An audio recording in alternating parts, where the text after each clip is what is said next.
Interlocking के बारे में स्टडी करना है। इंटरलॉकिंग क्या है एक्चुअल में? इंटरलॉकिंग का मतलब है कि सिग्नलिंग सिस्टम में हमारा एक ऐसा अरेंजमेंट किया हुआ है जिसमें कि देखिए, थोड़ा सा हम पीछे जाएंगे। अगर इंटरलॉकिंग में पढ़ेंगे तो हमारी जो सिग्नलिंग है, सिग्नलिंग व्यवस्था पे आते हैं कि सबसे पहले हमारा सिग्नलिंग का जो मैंने कैसे रिले में सिग्नलिंग आया है। तो सबसे पहले सिग्नलिंग जो थी हमारी, ट्रेन ट्रेन जब चलना शुरू हुआ तो ट्रेन के मूवमेंट को सेफ्टी के लिए हमने सिग्नलिंग सिस्टम का इजाद हुआ। सिग्नलिंग में सबसे पहला सिग्नलिंग का सबसे जो फर्स्ट फेज था वो क्या था? Mechanical signalling. फिर आया उसके बाद जब मैकेनिकल सिग्नलिंग था, उसमें सारा अरेंजमेंट मैकेनिकल हुआ था। मैकेनिकल का मतलब हाथ वाला सिग्नल था, लोहे का सारा अरेंजमेंट माने और मैकेनिकल रूप में था। फिर आ गया आपका इलेक्ट्रोमैकेनिकल सिग्नलिंग। फिर जब उसमें आधा इलेक्ट्रिकल था आधा मैकेनिकल था, मीन्स अपना मैकेनिकल में इलेक्ट्रिकल लॉकिंग आई। फिर आया इलेक्ट्रिकल सिग्नलिंग। और लास्ट में अभी एट प्रेजेंट में जो हमारी सिग्नलिंग सिस्टम चल रहा है वो चल रहा है इलेक्ट्रॉनिक सिग्नल माने इलेक्ट्रॉनिक सिग्नलिंग। जैसा कि आप लोग भी देख रहे हैं, मैक्सिमम जगह सभी जगह ईआई हो रहे हैं। तो आज एट प्रेजेंट में मैक्सिमम जगह क्या बोलते हैं, ईआई हो रहे हैं। और ईआई का माने कॉन्सेप्ट है, अपनी पुरानी जो सिग्नलिंग थी, जो मैकेनिकल सिग्नलिंग थी, चाहे क्या बोलते हैं इलेक्ट्रिकल में पीआईआरआई जिसको बोलते थे, वो सारी सिग्नलिंग व्यवस्था अपनी एब्सोल्यूट होती जा रही है। अब हम लोग आ गए हैं इलेक्ट्रॉनिक सिग्नलिंग पे।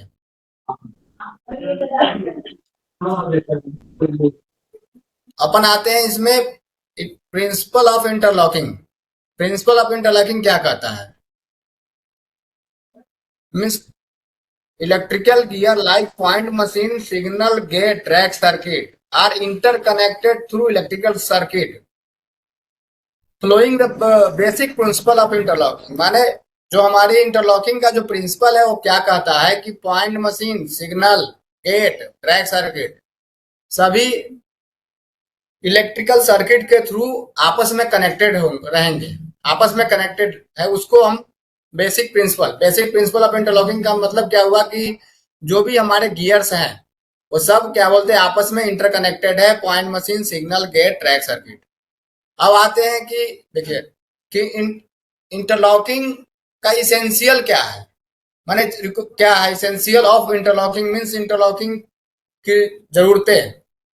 तो हमने क्या करा है कि equipment provided for operation and control of signal point shall be so interconnected and arranged as compiled with the following essential. माने हमने जो इक्विपमेंट लगा रखा है, पॉइंट सिग्नल ट्रैक, वो कंपाइल्ड इसेंशियल ऑफ इंटरलॉकिंग के लिए उसका ऑपरेशन जो है हमारा एक इंटरकनेक्टेड वे में माने सिक्वेंशियल वे में होना चाहिए। तो इसमें क्या कहता है कि it shall not possible to take off a main signal or subsidiary signal unless all point। माने इसेंशियल ऑफ इंटरलॉकिंग जो है, इंटरलॉकिंग की जरूरतें जो क्या कहता है कि आप कोई भी सिग्नल, चाहे वो मेन हो चाहे सब्सिडरी, मेन सिग्नल माने home starter advance subsidiary shunt हो चाहे कॉलिंग ऑन हो, उसको आप टेक ऑफ नहीं कर सकते हैं जैसा कि उसके रूट में पड़ने वाले पॉइंट, उनके ओवरलैप और आइसोलेशन। माने रूट इंक्लूडिंग ओवरलैप और आइसोलेशन। अगर रूट के अलावा अगर ओवरलैप है चाहे आइसोलेशन, उसमें जो पॉइंट है आर करेक्टली सेट, माने प्रॉपर सेट होना चाहिए। कहने का मतलब यही है कि अगर आप मेन लाइन दे रहे हैं तो नॉर्मल में सेट होना चाहिए, पॉइंट हमारा लूप लाइन में रहे तो रिवर्स में होना चाहिए। Set and locked all interlocked level crossing are closed. अगर लेवल क्रॉसिंग गेट पड़ता है उसके रूट में तो वो हमारा क्या क्लोज होना चाहिए अगेंस्ट द पब्लिक रोड। कहने का मतलब ये है कि गेट क्लोज रहे और लॉक होना चाहिए पब्लिक के लिए। रिलीवेंट ट्रैक जहां पे हमें गाड़ी रिसीव करनी है वो हमारा सेक्शन अनऑक्युपाई होना चाहिए। अन अनऑक्युपाई मीन्स माने उस पर कोई गाड़ी नहीं होना चाहिए।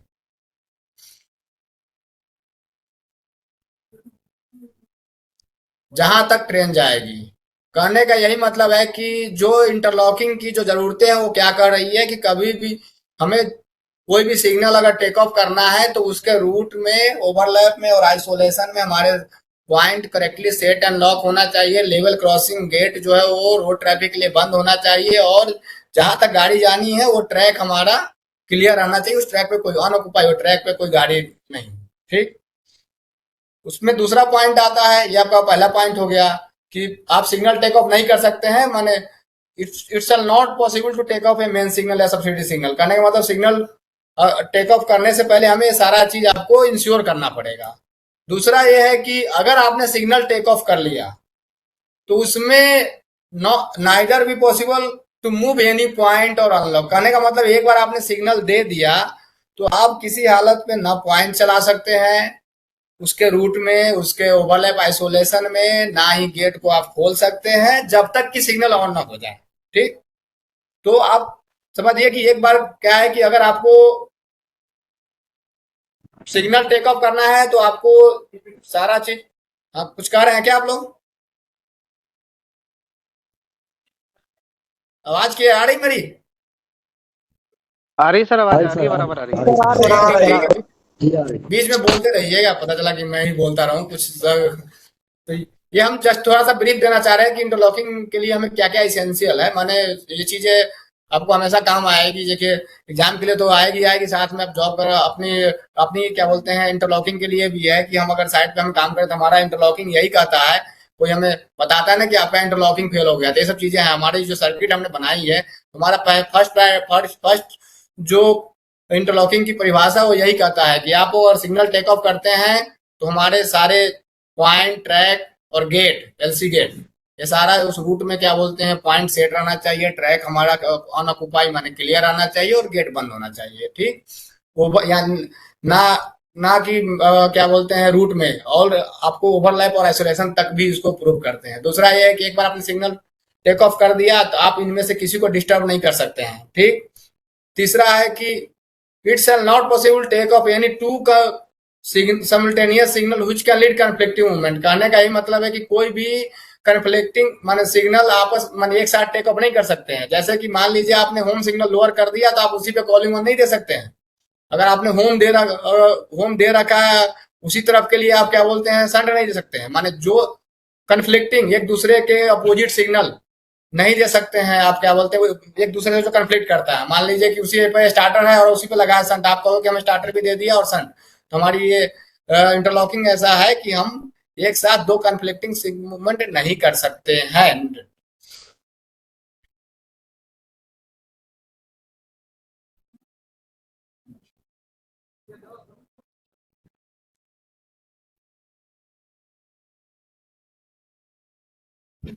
ये तो हो गई आपकी कि क्या बोलते हैं इसेंशियल ऑफ इंटरलॉकिंग। ठीक है, इसके आगे अपन चलते हैं तो अब ये क्या कहते हैं कि इंटरलॉकिंग के हमने बहुत सारी डीपली आप अगर स्टडी करेंगे तो इसमें प्रिंसिपल ऑफ इंटरलॉकिंग में आगे है कि आप क्या क्या सर्किट इसमें बनाया गया है। सेक्शन सर्किट है जैसे कि सिग्नल कंट्रोल।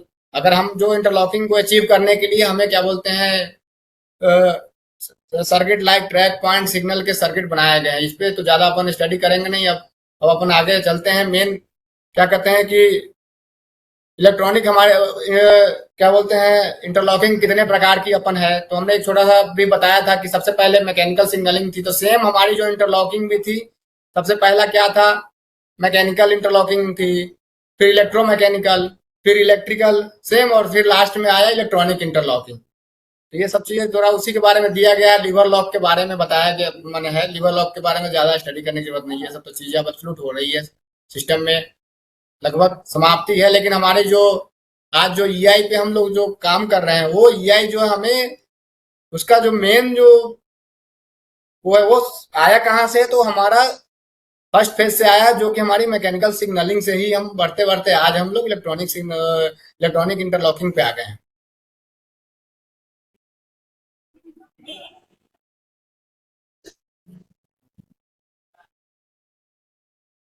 अब थोड़ा सा हमने इसमें आपको बताया था कि आइसोलेशन ओवरलैप में भी क्या बोलते हैं हमने अगर इंटरलॉकिंग कर रहे हैं तो हमें वहां भी हमें पॉइंट और एक ट्रैक और एक गेट है ये सब लॉक और होना चाहिए। तो आइसोलेशन के बारे में आपने स्टडी किया होगा, थोड़ा सा बताइए कि ये पैसेंजर लाइन, अगर पैसेंजर लाइन है तो उनका आइसोलेशन गुड्स लाइन के साथ करेंगे क्या? माने रिक्वायर्ड है कि नॉट रिक्वायर्ड है? कोई बताएगा? सर रिक्वायर्ड है, सर रिक्वायर्ड है। अगर स्पीड 15 kmph है? पं- जी सर। सर सर नहीं है, अगर स्पीड है सर 50, मोर देन 50 50 किलोमीटर से सर कम है तो नहीं होगा। अचानक जरूरी है। आप लोग, हम देखिए एक स्क्रीन शेयर करिए, थोड़ा देखिए। पैसेंजर लाइन के लिए स्पीड का कोई रोल ही नहीं है।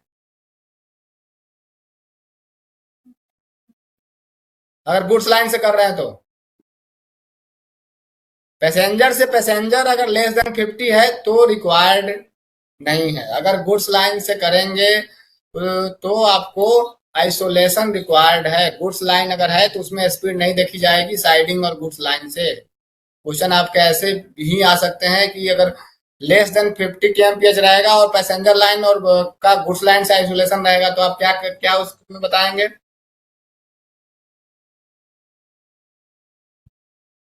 रिकॉर्ड क्यों होगी। दिनेश?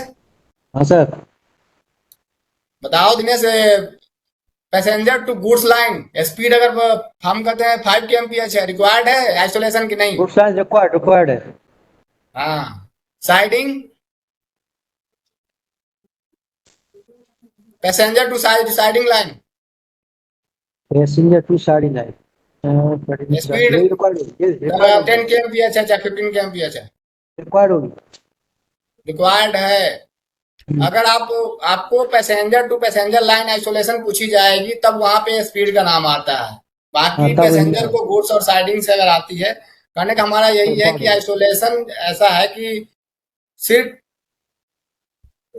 पैसेंजर लाइन को पैसेंजर से है तभी हमारी स्पीड देखी जाती है, बाकी दोनों लाइनों से स्पीड का उसमें वो नहीं है।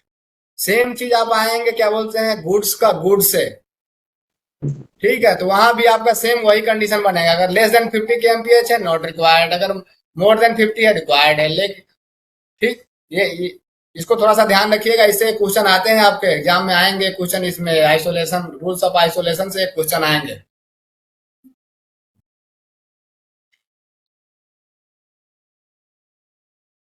सर ये दोबारा सर एक बार टेबल सर समझा दीजिए दोबारा सर।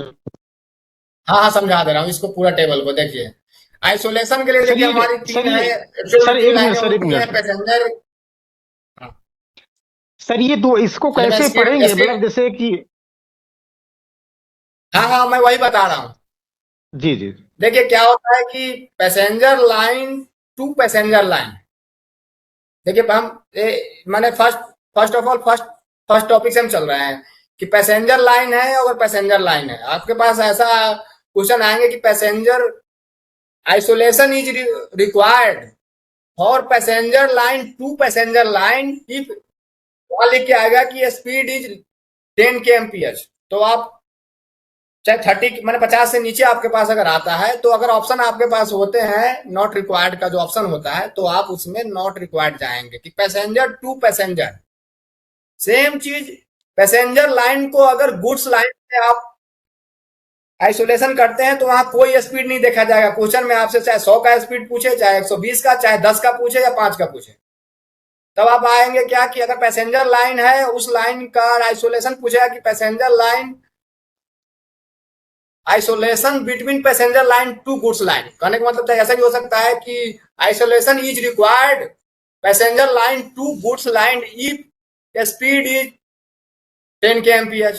तो आप क्या यहाँ क्या है कि इरेस्पेक्टिव ऑफ स्पीड, स्पीड कुछ भी होगा आपको आइसोलेशन मस्ट है वहां, ठीक। नेक्स्ट हो जाएगा पैसेंजर लाइन की isolation is required passenger line to siding line. अगर साइडिंग लाइन से आती है वहां भी स्पीड आपको देखना ही नहीं है, क्वेश्चन में कुछ भी पूछ ले सीधा है रिक्वायर्ड है। अब आती है देखिए आइसोलेशन बिटवीन, माने दो दो लाइनों के बीच, तो isolation is required goods line to goods line. अगर goods line to goods line पूछता है तो ये आगे आपको देखिए, मैं अभी क्लिक ये माउस घुमा रहा हूं तो ये वाला ऑप्शन है गुड्स टू गुड्स है। अगर स्पीड 50 kmph से कम है नॉट रिक्वायर्ड, अगर 50 kmph से ज्यादा है तो तब रिक्वायर्ड है। गुड्स टू पैसेंजर तो ये सेम चीज हो गया, गुड्स टू पैसेंजर में स्पीड की कोई लेना देना नहीं है। अब आया गुड्स टू साइडिंग, ये डिजायरेबल है, माने कर भी सकते हैं ना भी कर सकते हैं, इसमें ज्यादा कुछ वो नहीं है कि आपके पास वैसे आएंगे, डिजायरेबल आएगा। अब आ गई कि isolation is required siding to passenger line, वो हमने आपको पहले यहाँ बताया था कि रिक्वायर्ड कोई स्पीड हो उससे मतलब नहीं है। Siding to goods line desirable है, कर भी सकते नहीं, और siding to siding not applicable. इसमें कुछ डाउट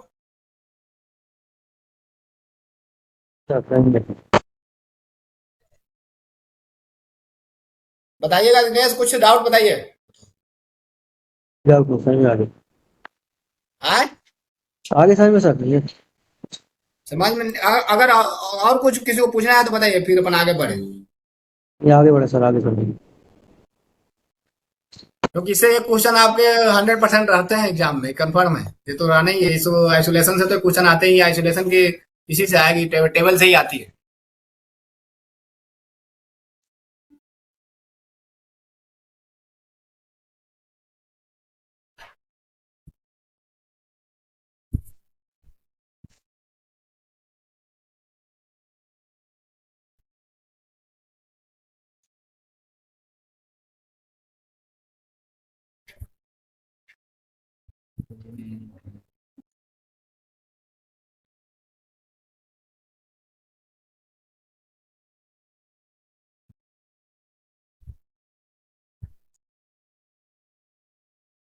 कुछ को डाउट हो, कोई क्वेश्चन हो तो पूछिएगा, फिर हम आगे बढ़ेंगे, क्योंकि इसमें तो हमारे पास क्या बोलते हैं, पूरा आपको डीपली ज्यादा पढ़ने की उतना जरूरत नहीं है, हम बताते चलेंगे। बाकी अभी आपको थोड़ा ईआई भी बताएंगे आगे, तो आप लोगों को कुछ डाउट होगा तो बताइए, क्योंकि आप इसे पूरा क्यू सीरीज और सीमेंस तो पढ़ाना, क्वेश्चंस भी नहीं आएंगे, और ये थोड़ा सा टॉपिक भी छोटा नहीं है, पूरा क्यू सीरीज और सीमेंस और फिर ईआई का समय भी नहीं है।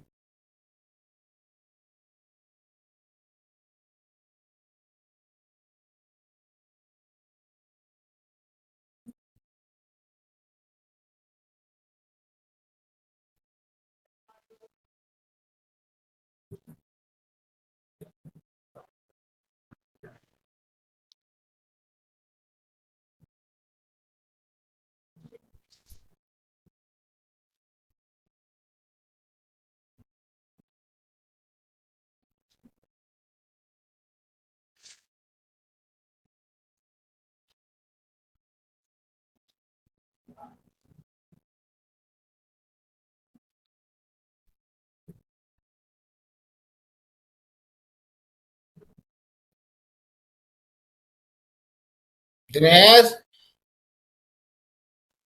हाँ सर बोले सर। कुछ क्वेश्चन है तो बताओ, फिर सीधा सर इसमें कोई आगे डाउट ईआई नहीं सर। ईआई ईआई पे चले कि सीमेंस, सीमेंस थोड़ा सा स्टडी करना है। सी में पल्ले नहीं पड़ता सर। सीमेंस हाँ कोई पल्ले नहीं पड़ता, कुछ करेंगे कुछ काम नहीं। ठीक है, मैं अब सीमेंस का ही थोड़ा सा निकालते पर बताता हूँ आप लोगों को। सर क्वेश्चन तो इसमें से बहुत आता है क्वेश्चन। आए इसमें से सर एग्जाम में क्वेश्चन सर बहुत आता है सर पीआई से। पीआई से बहुत क्वेश्चन है। रहता है ठीक सर, ठीक रहता ठीक है। है। हाँ हाँ हाँ, समझ गए, पीआई से आते हैं ना, पीआई के सर्किट से भी हम्म। आते हैं।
दिनेश आवाज आ रही क्या?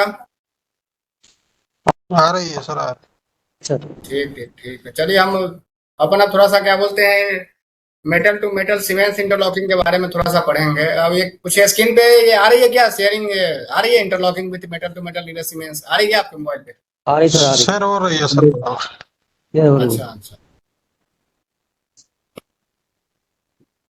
देखिए मेटल टू मेटल सीमेंस, इसका आईएस स्पेसिफिकेशन जो है अपना S36/87, माने जो पीआई हमारी जो मेटल टू मेटल है सीमेंस की, उसके बारे में जानेंगे।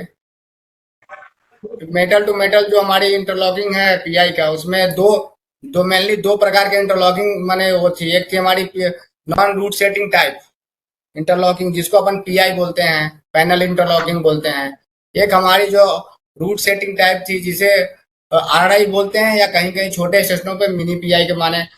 तो इसमें मेन डिफरेंस क्या है कि नॉन रूट सेटिंग टाइप जो है उसमें क्या है कि हमें रूट अपने हाथ से बनाना पड़ता है, और जो रूट सेटिंग टाइप है उसमें क्या है कि वो ऑटोमेटिक ले लेता है।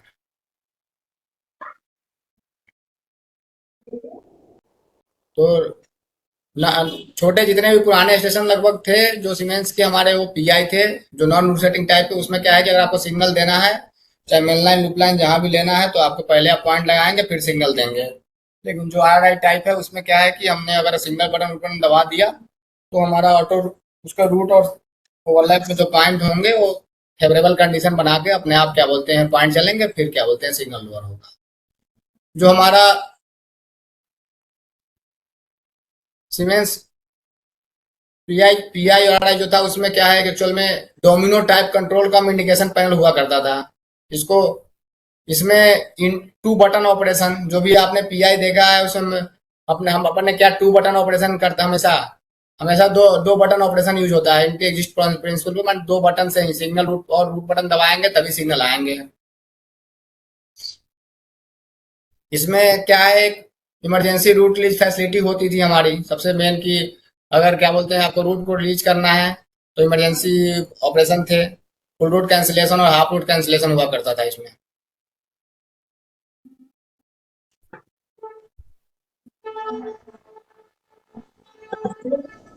देखिए इसका कुछ सीमेंस मेटल टू मेटल जो पैनल थे उससे कुछ features. Domino panel, modular construction for control panel with domino stick fixed on frame, माने एक फ्रेम पे पूरा डोमिनो हुआ करता था। पुश बटन जो थे हमारे वो self restoring type push button होते थे, जो कि कमांड देने के लिए एक बार बटन आपने दबाया तो बटन उस सेल्फ रिस्टोरिंग वापस अपने पुराने कंडीशन पे आता था, माने अपने सेल्फ रिस्टोरिंग था वो। और सबसे मेन था कि metal to metal contact relay, metal to metal में इसके जो कांटेक्ट होते हैं वो मेटल टू मेटल होते हैं। इसीलिए जब हम metal to metal interlocking just like man Siemens interlocking की बात करते हैं तो वो उसको हम प्रूफ टाइप बोलते हैं। प्रूफ टाइप इसलिए कि हमारा मेटल टू मेटल है, तो ये प्रूफ टाइप क्यों बनाया गया, रिले को प्रूफ चेकिंग करने के लिए। इसलिए कि मान के चलिए कि हमारा कॉन्टेक्ट मेल्ट हो गया, इसीलिए जब भी हम सीमेंस की इंटरलॉकिंग करते हैं तो उसमें क्या है कि प्रूफ हर एक प्रीवियस ऑपरेशन को उसमें हर एक स्टेज में प्रीवियस ऑपरेशन को प्रूव करते हैं। तो इसलिए प्रूव करते हैं कि अगर कॉन्टेक्ट मेल्ट हो गया तो हमारा प्रीवियस कंडीशन कैसा था उसको चेक करने के लिए। तो ये मेटल टू मेटल इंटरलॉकिंग में सबसे बड़ा वो है कि इसमें आपको हर एक स्टेज पे क्या बोलते हैं कि पुराने पूरा हमारे हर एक स्टेज पे ट्रैक सर्किट पॉइंट और सिग्नल को आपको सर्किट इनिशिएशन हो गया, चाहे कंट्रोल हो गया, डिटेक्शन, सभी जगह उनको प्रूव करना पड़ता है। कुछ फीचर्स ये है कि ये functional group, pre wide functional group होते हैं इनके, सीमेंस के। आईडीएफ यूज करते हैं अपन इसमें। सीमेंस की इंटरलॉकिंग की बात आती है तो हमारा सबसे मेन है क्या कि हम इसको ग्रुप कंसेप्ट में बांटे हुए हैं। ये 50 रिले हमारी ग्रुप में है। अब इसमें ये भी एक क्वेश्चन बनता है कि ये जो कितने प्रकार के ग्रुप होते हैं सीमेंस में, कितने प्रकार के ग्रुप होते हैं, ये आप थोड़ा सा ध्यान रखिएगा। Mini group, minor group, major group. तो इसमें आपसे एक क्वेश्चन आ सकता है कि मिनी ग्रुप में कितने रिले होते हैं। दिनेश, सीमेंस मेजर ग्रुप में कितने रिले होते हैं?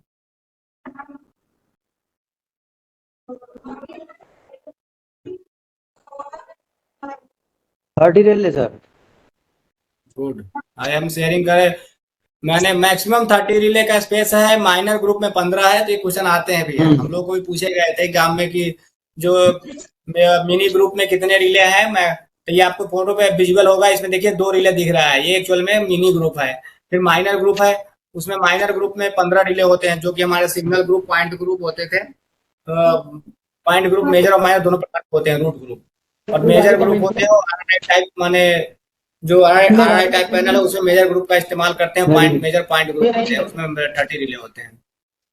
अब ये देखिए एक फोटो विजुअल है, IDF intermediate distribution frame. Siemens की जो हमारी जो वायरिंग है वो आईडीएफ पे टैग ब्लॉक के थ्रू, इसमें टैग ब्लॉक लगे होते हैं। टैग ब्लॉक 200 बे टैग ब्लॉक है। इसके थ्रू क्या बोलते हैं कि हम इंटरमीडिएट डिस्ट्रीब्यूशन फ्रेम है, यहाँ पे आईडीएफ पे जो टैग ब्लॉक है इसके और ये रिले के बीच की वायरिंग करते हैं इसमें।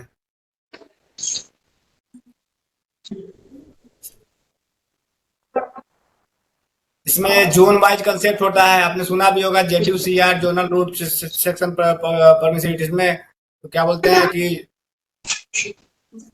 सीमेंस में फ्लेक्सिबिलिटी ऑफ ऑपरेशन के लिए जोन वाइज कंसेप्ट का इस्तेमाल किया जाता है। जोन में बांट दिया गया हुआ था इसमें।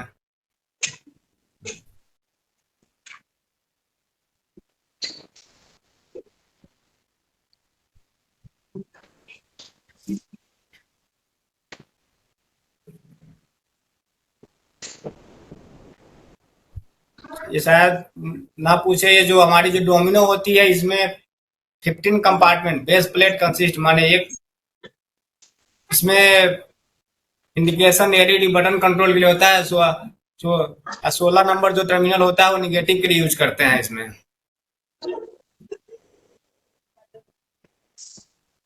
ये तो थोड़ा डीप है इसमें। बाकी ये हमारी सिग्नल बटन है, route button, point point signal और रूट, 3 बटन यूज करते हैं इसमें।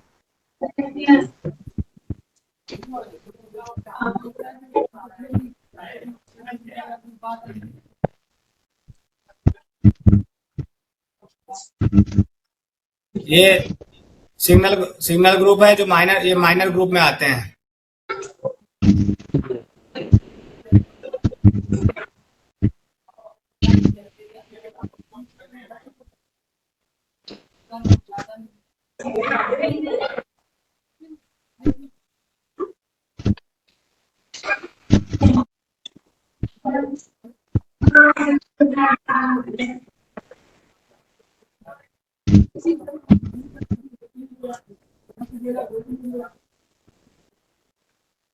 अब देखिए K50 जो रिले हैं, जो मिनी ग्रुप के रिले होते हैं, इसमें भी क्लासिफिकेशन है इसका। Neutral relay, AC immunised relay, interlocked relay, ECR। Maximum number of contact, K50 relay की मैक्सिमम नंबर ऑफ कॉन्टेक्ट 8 है। K50 रिले जो है हमारी सीमेंस की, उसका वर्किंग वोल्टेज कितना है? 60 वोल्ट होता है। ये क्वेश्चन आपको बनेगी, इसमें कॉन्टेक्ट रेसिस्टेंस पूछे जाते हैं।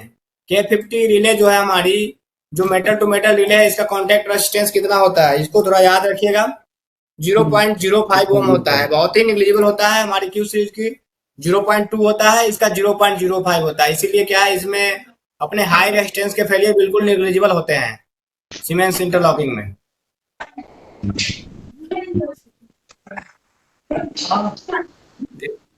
देखिए हमारा जो कॉन्टेक्ट कॉन्फ़िगरेशन जो है, इसमें 4F4B, 6F 2B, 5 3B, अलग अलग क्या बोलते हैं, रिक्वायरमेंट के हिसाब से 3 प्रकार की इसकी कॉन्टेक्ट कॉन्फ़िगरेशन है। इसका करंट कैरिंग कैपेसिटी, इसके कॉन्टैक्ट की जो करंट कैरिंग कैपेसिटी है वो 5 एम्पियर स्विचिंग करंट है, कंटिन्यूअस करंट 3 एम्पियर है। एक और है इसमें पिकअप टाइम, इसका पिकअप टाइम भी बहुत कम होता है सीमेंस रिले की 25 से 60 मिली सेकेंड।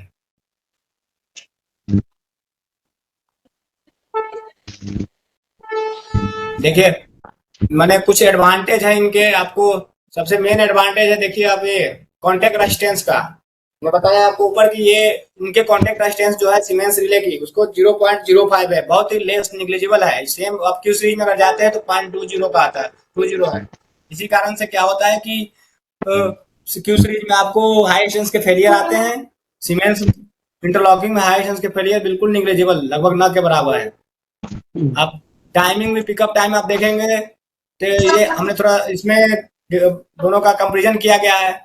पिकअप टाइम इसका 25 से 60 मिली वोल्ट है, उसका 150 मिली वोल्ट है। ड्रॉप ऑफ टाइम भी इसका कम होता है, ये फास्ट माने फास्ट ऑपरेशन करता है, फास्ट माने पिकअप भी है, फास्ट ड्रॉपिंग भी है, थोड़ा सा इससे थोड़ा स्लो होता है क्यू सीरीज।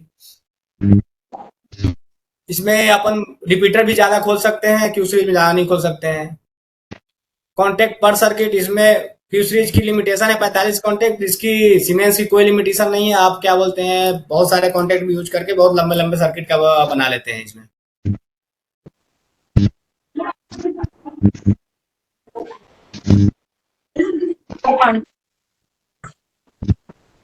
चूंकि देखिए, चूंकि क्या बोलते हैं इसके increase in operating voltage and reduction in contact resistance help with faster operation of relay.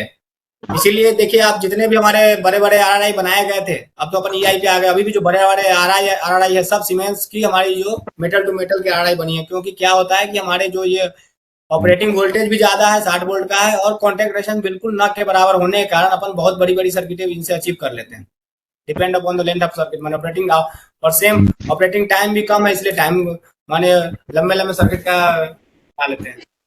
कुछ डिसएडवांटेज है, मैंने आपको बताया कि ये प्रूफ टाइप सर्किट है, वही कि हमेशा आप कॉन्टेक्ट को प्रूव करना पड़ता है कि मेटल टू मेटल इंटरलॉकिंग होने, contact are metal to metal, chances of contact welding माने वही कॉन्टेक्ट को वेल्डिंग होने के कारण इसको अपन प्रूफ माने करना पड़ता है, हर बार उसके पुराने स्टेटस को प्रूव करना पड़ता है।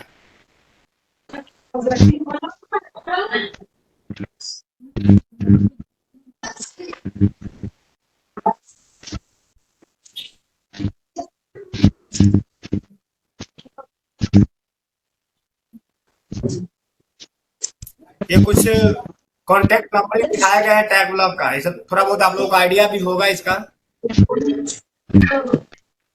ये जो कॉन्टेक्ट बनाया गया, देखिए ये रिले दिख रहा है, इसके जस्ट ये अगर 4A4B की रिले है तो देखिए इसमें ये आपको बैक कॉन्टेक्ट बनाए गए हैं जो ब्लैक से हैं, जो और ये ऊपर ऊपर के जो कॉन्टेक्ट है वो फ्रंट कॉन्टेक्ट है। इसको जब हम पढ़ते हैं तो इस हिसाब से पढ़ते हैं। ये 4A4B का कॉन्टेक्ट कन्फिगरेशन दिखाया गया है। इसमें भी आपको आ सकता है कि जैसे कि 5 और 15 जो है वो ऑलवेज बैक कॉन्टेक्ट होता है। अगर आप रिले अगर देखेंगे K50 का तो मैक्सिमम कॉन्फ़िगरेशन 6F2B होता है। तो अगर आप जाते हैं तो इसमें जो सबसे नीचे का कॉन्टेक्ट है 5-15 वो हमेशा बैक कॉन्टेक्ट होगा। तो इसमें आप देखेंगे 5-15 जो बनता है वो 51, 52, 41 पर, ये जो आईडीएफ का एक्चुअल में ये जो 91, 92 जो है ये आईडीएफ पे टैग ब्लॉक का नंबर है। सीमेंस की हमारी जो प्रैक्टिस है वो ये 11-21 वाली पत्ती में चलती है। सीमेंस के जो नंबरिंग है कॉन्टेक्ट का वो 11-21, 31, 41, 51, 61, 71, 81, 91, 91, 92 इसका कॉयल होता है। और क्या बोलते हैं 1 और 2 ये स्पेयर रखे जाते हैं। अगर आपको फ्यूज ड्रॉपिंग करना है इसके लिए स्पेयर रखे जाते हैं। ये आपको मिनी ग्रुप रिले का पूरा कॉन्फ़िगरेशन दिखाया गया है, टॉप और बॉटम। हमेशा क्या बोलते हैं लेफ्ट वाले जो होंगे वो बॉटम रिले को होंगे, राइट वाले जो होंगे वो टॉप रिले को होंगे। जब आप रिले के पीछे देखेंगे तो अगर रिले आपके सामने है, अगर आप पीछे से देख रहे हैं तो लेफ्ट वाला जो होगा वो बॉटम रिले है और राइट वाला वो टॉप रिले है।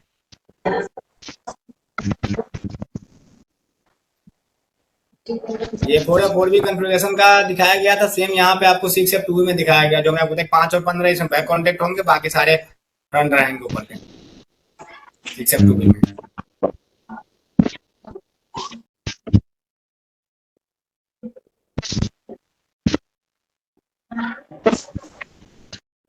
कुछ कुछ डाउट हो तो कुछ बताइएगा इसमें सीमेंस वाले सीमेंस के सर्किटों में या सीमेंस के कुछ आपको क्वेश्चन अगर उस टाइप के पूछे गए हैं, कुछ किसी कुछ क्वेश्चन पे डाउट हो तो देखिए इसमें हमेशा देखिए 2 और 12 हमेशा फ्रंट कांटेक्ट होंगे।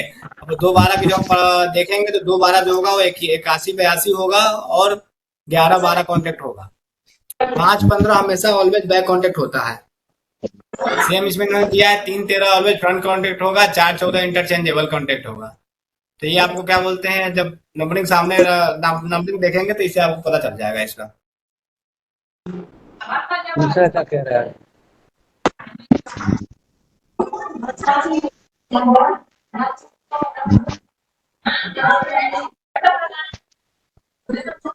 टैग ब्लॉक जो होते हैं 200 बे का टैग ब्लॉक लगाए रहते हैं, लगभग एक आईडीएफ पे 10 टैग ब्लॉक लगते हैं। 200 बे का टैग ब्लॉक है जो कि एक आईडीएफ में 10 तक आपको देखिए इसमें दिखाया गया है। 10 तक और ज्यादा भी बढ़ा सकते हैं, वो तो डिपेंड करता है कि आपको कैसा मनी अरेंजमेंट करना है।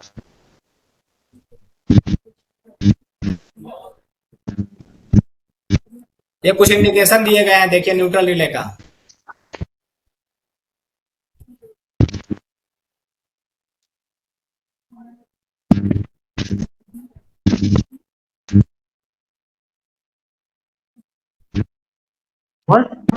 गंगा को बोल रहे वो डीसीएम हो गया उसका 1550 से 1650।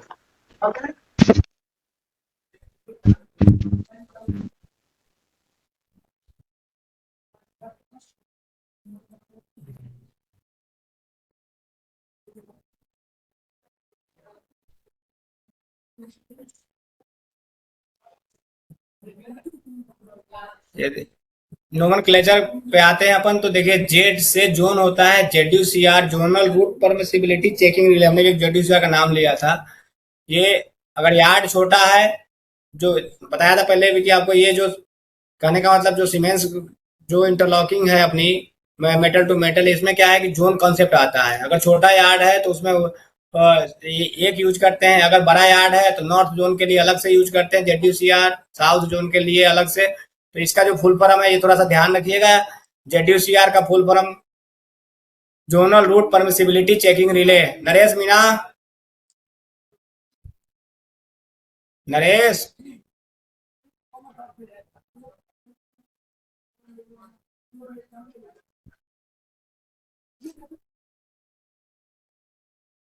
कितने लोग हैं क्लास में, कुछ बोल नहीं रहे कोई लोग? जी सर। क्या आवाज नहीं मिल रही सर जी। आवाज नहीं आ रही? सभी लोग बीच बीच में कुछ क्वेश्चन वगैरह या कुछ भी पूछना हो तो पूछते रहे। सर बार बार पूछ रहे हैं आप लोगों से कि भाई कुछ हाँ, बोलो, तुम लोग रिप्लाई नहीं दे रहे हो तुम लोग। आप लोग क्या बोलते हैं कि कोई भी क्वेश्चन आपके पास है उससे रिलेटेड, चाहे रिलेटेड ना भी हो, अगर आपको लगता है एग्जाम से रिलेटेड, आप पूछ सकते हैं। हाँ बीच में लेकिन सर इसमें जेडयूसीआर के बारे में आपको बता रहा हूं मैं कि जेडयूसीआर के फुल फॉर्म आएंगे एग्जाम में, आते भी हैं ये। आप तो इस जेडयूस क्यों, हमारी आवाज आ रही है आप लोगों तक? आ रही है सर, आ रही है। आवाज मिल रही है। ठीक ठीक ठीक है। तो इसको थोड़ा ध्यान रखिएगा, जेडयूसीआर का फुल फॉर्म याद कर लीजिएगा। नेक्स्ट है कि जेड1 यूआर के भी आते हैं जो कि इनिशिएशन सर्किट है। Z one number 1 is use for initiation. Z one UR आपका जब है तो इसके लिए आप क्या कहेंगे कि सबरूट इनिशिएशन रिले। अगर आपको फुल फॉर्म पूछा जाता है जेड1 यूआर का, इसमें देखिए थोड़ा सा कंफ्यूजन रहता है जेड1 यूआर और जेड1 यूआर1। जेड1 यूआर1 अगर आ गया तो यहाँ आप लिखेंगे डाइवर्सन सिलेक्शन रिले। एक्चुअल में ये रिले जो है ये आरआरआई में यूज होता है, ये पीआई में नहीं यूज होता है। तो इस टाइप के फुल फॉर्म आपसे पूछे जाएंगे। Z one WR point control initiation relay. ये इस स्लाइड पे जो 2 3 4 चीजें हैं, जो zonal route permissibility checking relay, ZUCR, Z one UR, Z one UR one, ये 3 4 रिले हैं। इनमें से कोई एक क्वेश्चन आपके पूछे जा सकते हैं एग्जाम में।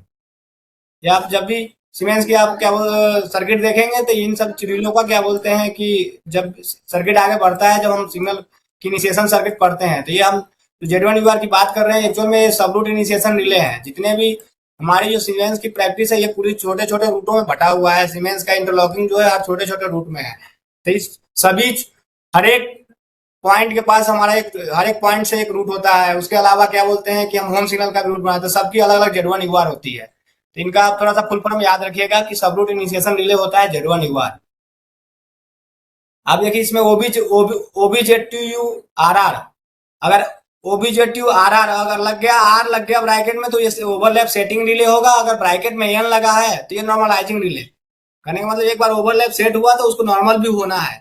तो इसीलिए ये दो रिले जो है ओवरलैप सेटिंग रिले है। जेडीयू ओबीजेटीयू आरआर और ओबीजेटीयू एनआर ओवरलैप नॉर्मलाइजिंग रिले।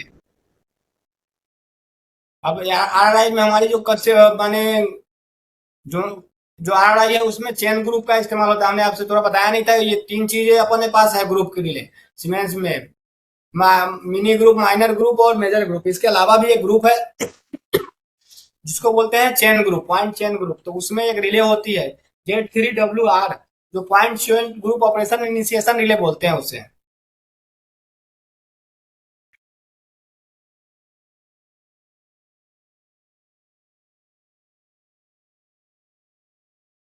ये आइडेंटिफिकेशन और कॉन्टेक्ट, देखिए इसमें आप थोड़ा सा इसको देखिएगा तो आपको ध्यान आएगा। अगर हमारा रिले नॉर्मली पिकअप है, पिकअप का मतलब है सिंबल ऊपर की तरफ। अगर उसमें पिकअप कोई भी रिले अगर उसमें सिंबल अगर ऊपर की तरफ आ गया और उसमें हाफ कट है, हमारी जो सर्किट है उसमें कॉन्टेक्ट का इंडिकेशन हाफ कट है, तो वो हमेशा फ्रंट कॉन्टेक्ट कहलाएगा।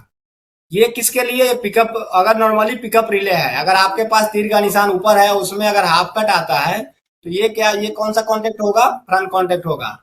अगर हमारी पिकअप रिले है और उसमें फुल कट, माने अगर प्लस की निशान आती है तो उसमें क्या ये हो जाएगा आपका, ये कॉन्टेक्ट नॉर्मली ड्रॉप कॉन्टेक्ट है, बैक कॉन्टेक्ट कहलाएगा। कहने का मतलब है कि वहां सर्किट ब्रेक हो रहा है। तो वो जब जब आपके पास इसको, आपको इससे पहचानने का सबसे आसान तरीका है कि आपको रिले का कंडीशन जानना है। आपके पास वो जो एरो लगा हुआ है ऊपर की तरफ है कि नीचे की तरफ? और ऊपर की तरफ है, इसका मतलब है कि वो रिले पिकअप है। पिकअप का जो कॉन्टेक्ट है, अगर नॉर्मली हाफ हाफ कट है तो फ्रंट कॉन्टेक्ट कहलाएगा, अगर फुल कट है तो बैक कॉन्टेक्ट कहलाएगा। सेम उसके विपरीत, अब उसके अगर आप विपरीत देखेंगे, अगर रिले नॉर्मली अगर ड्रॉप है तो उस पोजीशन में अगर हाफ कट आपके पास आएगा तो उसको क्या क्या बोलेंगे? उसको बोलेंगे बैक कॉन्टेक्ट। अगर आपसे इंडिकेशन पूछे जाएंगे कि तो इसमें आपको क्या करना है कि ये बैक कॉन्टेक्ट कहलाएगा। इसको थोड़ा सा ध्यान रखिएगा, ये सर्किट पढ़ने में भी काम आते हैं। जिसके यहाँ अपने सीमेंस की सर्किट लगी हुई है, सीमेंस तो अभी भी हमारे पास कुछ जगहों पे पीआई है, तो वहाँ बहुत काम आता है सर्किट पढ़ने में। सीधा है कि अगर ड्रॉप रिले का हाफ कट है वो बैक कॉन्टेक्ट कहलाएगा। ड्रॉप रिले में अगर फुल कट है तो ये आपको ये जो एरो है सर्किट पढ़ने के लिए, एरो बहुत इंपॉर्टेंट है। एरो को पहचान करके आप सब आराम से इसको आइडेंटिफाई कर सकते हैं कि हमारा जो कॉन्टेक्ट दिया गया वो कौन सा कॉन्टेक्ट है, फ्रंट है कि बैक है।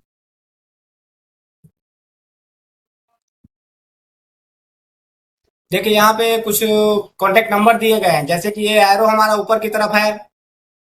अगर ऊपर की तरफ एरो है तो इसमें सीमेंस रिले सर्किट को जब हम पढ़ते हैं तो हमेशा राइट से लेफ्ट की तरफ पढ़ते हैं। सबसे पहला जो नंबर होता है ये होता है आपका रैक नंबर। ये 3 नंबर रैक जो है, इसके हमारे जो 03 है ये रैक नंबर है। उसके बाद जो होता है बी, राइट के बाद सेकेंड लेफ्ट की तरफ वो क्या कहलाएगा? वो कहलाएगा आपका रिले नंबर। और लास्ट वाला जो नंबर होगा वो क्या कहलाएगा? Contact number. ठीक है, तो इसको हम ये 3 2 का 73, ये कौन सा कॉन्टेक्ट कहलाएगा?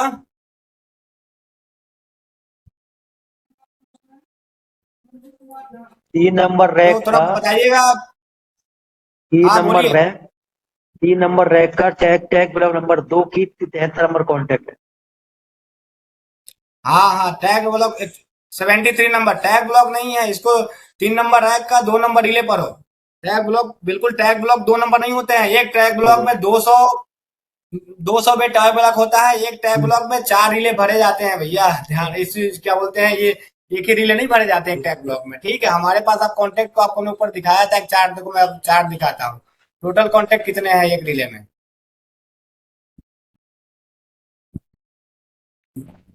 तो उसको टैग ब्लॉक नंबर नहीं पढ़ेंगे, उसको पढ़ेंगे रिले नंबर।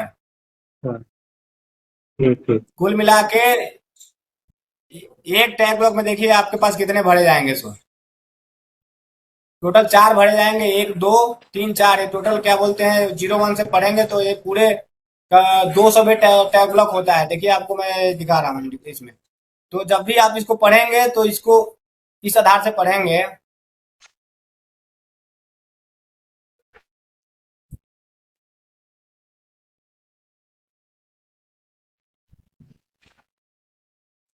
चलिए ठीक है, अब आ गए। चलिए ये जो आइडेंटिफाई करना है कि कॉन्टेक्ट, ठीक है। तो ये है 3 नंबर रैक हुआ। रैक पहला जो है वो आईडीएफ का नंबर है, दूसरा नंबर वो 2 नंबर जो है रिले नंबर है, तीसरा है वो 73 नंबर। ये बताइए कॉन्टेक्ट फ्रंट है बैक है?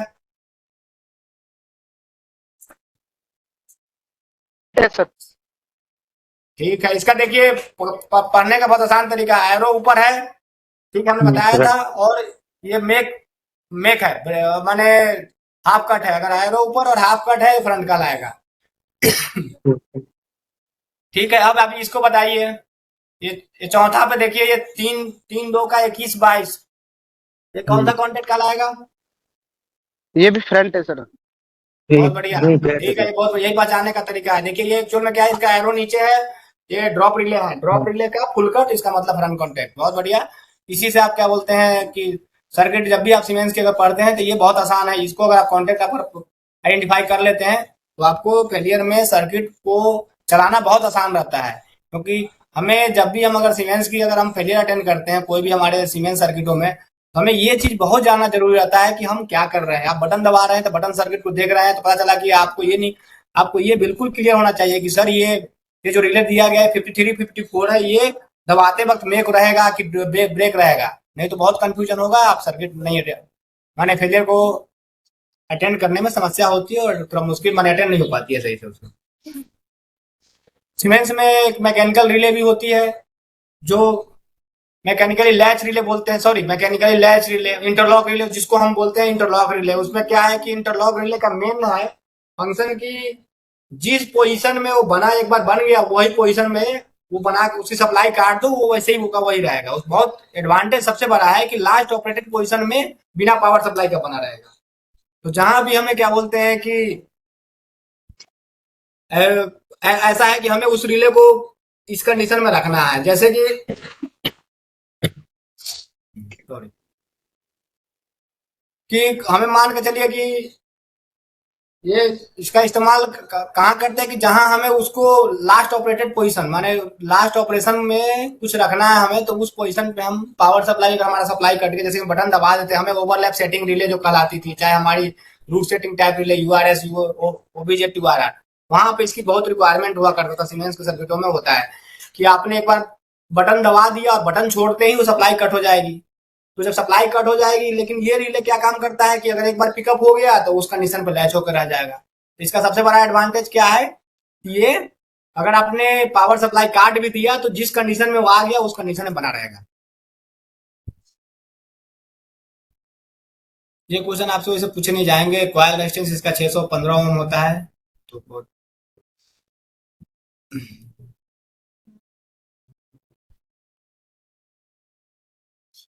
ये टाइमर रिले के बारे में थोड़ा सा बताया गया है। टाइमर रिले उतना इम्पोर्टेंट नहीं, ये माने एजी टाइमर बोलते थे इसे। अब तो देखिए ये माइनर माइनर ग्रुप की रिले है। इसमें अपने पास 2 प्रकार के सिग्नल होते हैं एक्चुअल में। सिग्नल एस्पेक्ट की जो ग्रुप रिले है वो 2 प्रकार की होती है, 2 एस्पेक्ट 3 एस्पेक्ट। इसमें 15 का स्पेस होता है। माइनर ग्रुप का मैं ऊपर ही बताया था कि सेम कि वो 15 रिले उसमें रह सकते हैं माइनर ग्रुप में। 4 एस्पेक्ट सिग्नल ग्रुप भी बनाए गए थे, लेकिन मैक्सिमम ज़्यादा यूटिलाइज 2 एस्पेक्ट 3 एस्पेक्ट ही हुए। 4 एस्पेक्ट ग्रुप भी आए हैं ऑटोमेटिक सिग्नलिंग के लिए।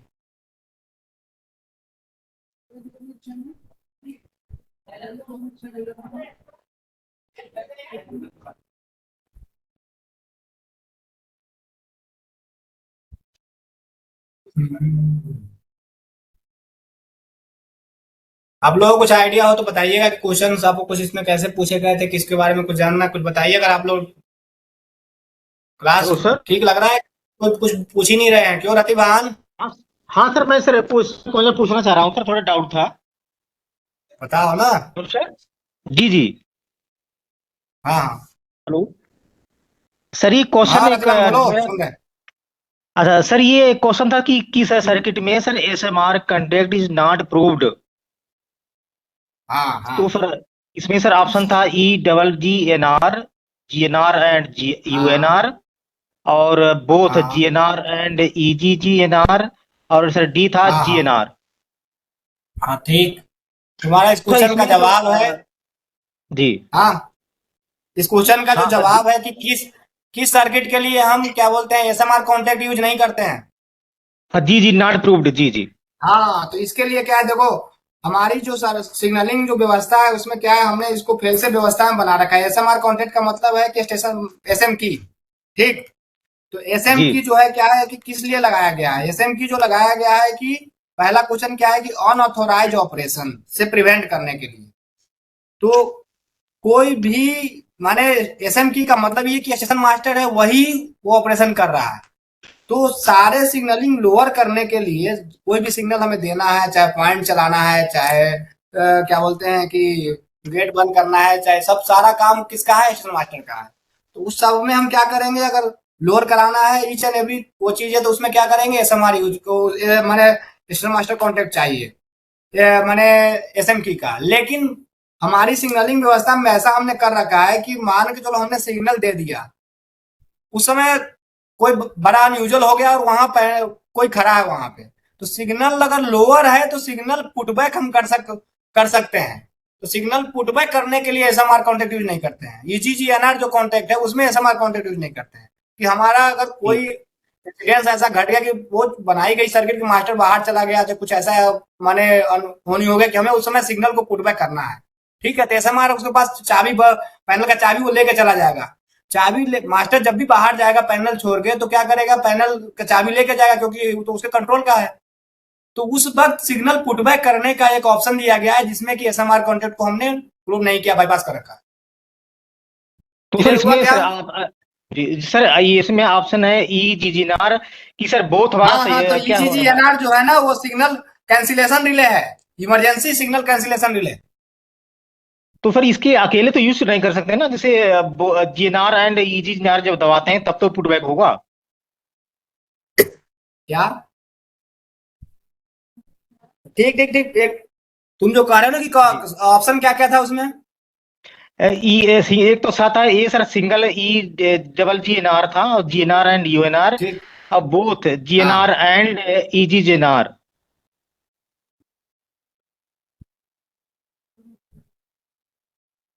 सिग्नल देखो, सिग्नल लोअर करने के लिए तुम्हें जीएन यूएन दोनों की जरूरत है, ठीक जी है, जी जी। उसमें तो 100% चाहिए।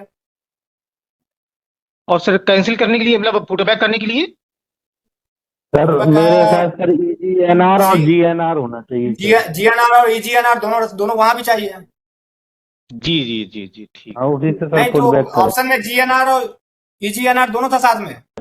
हाँ सर सी ऑप्शन है, सी ईजीएनआर ऑप्शन। है ना वो इमरजेंसी हाँ, रूट तो रिलीज का। कहने का यही है उसमें तात्पर्य कि कैंसिल। जीएनआर और ईजीएनआर अगर दोनों होगा तभी हम सिग्नल पुटबैक कर सकते हैं, अकेला भाई ईजीएनआर से सिग्नल पुटबैक नहीं कर सकते हैं। हाँ जी जी सिग्नल जी जी बटन ईजीएनआर दबाएंगे तो पुटबैक हो जाएगा। हम्म। जी तो उसमें एसएमआर कॉन्टेक्ट अपने यूज नहीं करते हैं, अगर सिग्नल पुटबैक करने के लिए हम एसएमआर कॉन्टेक्ट को बाईपास कर रखे हैं। और सर दूसरा क्वेश्चन है कि सर ये डब्ल्यू एल आर जो है नॉर्मली सर क्या रहता है, पिकअप रहता है ड्रॉप रहता है। WLR का माने एक्चुअल में WLR जो है नॉर्मली पिकअप रिले है। पिकअप। सर इसमें जो आंसर थे इसमें जो आंसर की आई थी सर काफी क्वेश्चन गलत मिल रहा है इसमें। इसमें सर आंसर दिया है normally drop pickup when point W operation initiated. WLR जी जी जी डब्ल्यू एल आर। WLR का 2-3 फंक्शन है यार, एक मिनट।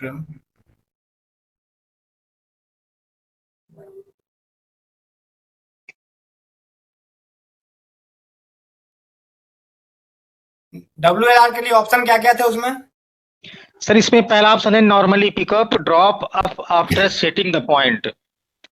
बी था normally pickup drop up when point operation initiated and all other condition are satisfied. Sir C था normally drop pickup after setting the point. D था normally drop pickup when point operation initiated and all the other condition are satisfied. पर यही सही था, D वाला इन्होंने answer की में यही माना था। यही लग रहा है सर सही। नहीं, तो WLR जो है ना, ये जो अब ये EI के हिसाब से जो जो आंसर जो की है वो EI के हिसाब से, WLR का जो परिभाषा दिया गया ना वो EI के हिसाब से, कि फाइनली जो फोर्थ ऑप्शन जो बता रहे हो ना उसमें, जी जी जी जी। फोर्थ ऑप्शन जो बता रहे हो कि लास्ट में क्या क्या क्या बता रहे थे, फिर से बताना fourth option. normally drop pickup when point operation initiated and all other condition are satisfied. जाओ काट दे।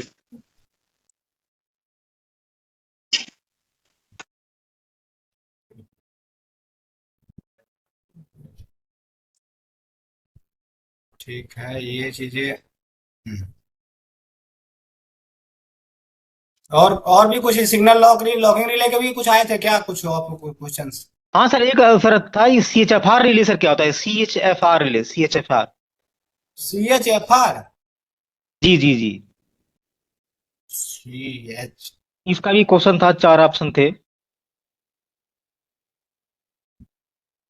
CH एक ब्रैकेट में थी क्या?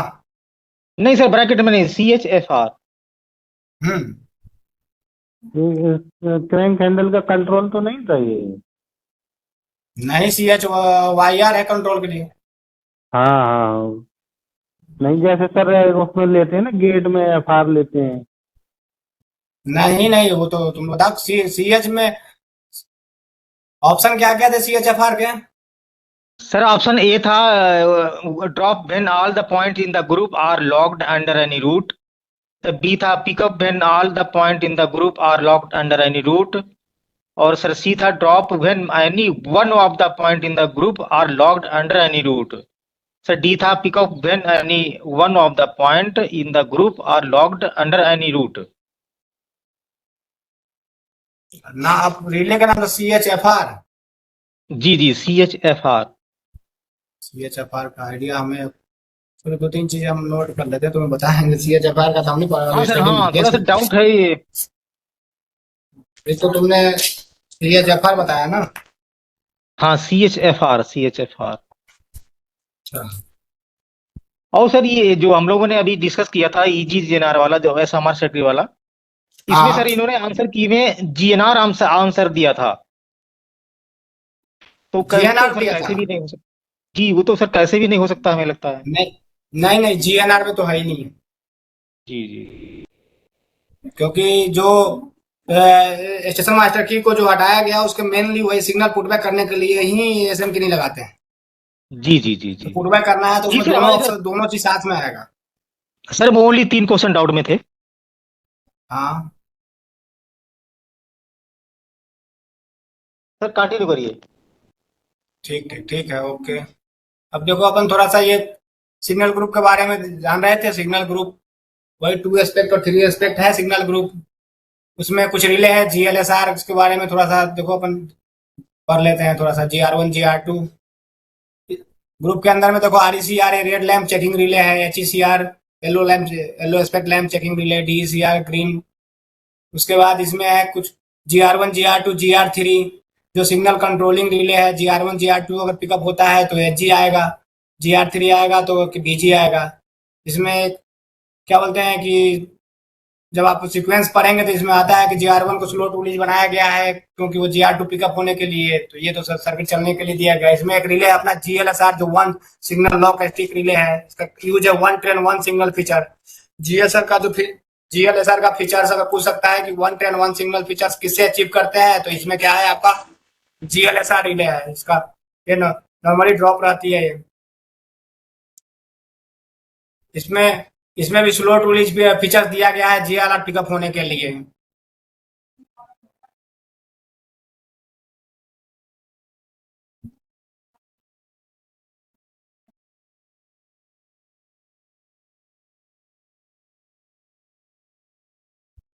थ्री एस्पेक्ट ग्रुप जो होते हैं उसमें GR2 GR3 मैंने GR3 आ जाएंगे आप एक्स्ट्रा, और मैंने कुल मिला के देखा जाए तो 2 एस्पेक्ट और 3 एस्पेक्ट में बस यही अंतर है। इसमें दो दो या तीन 13, हाँ 13, इसमें 13 रिले होते हैं शायद। एक मिनट रुको यार, इसमें टोटल 15 रिले हैं, 15 है आपको 3 एस्पेक्ट ग्रुप में।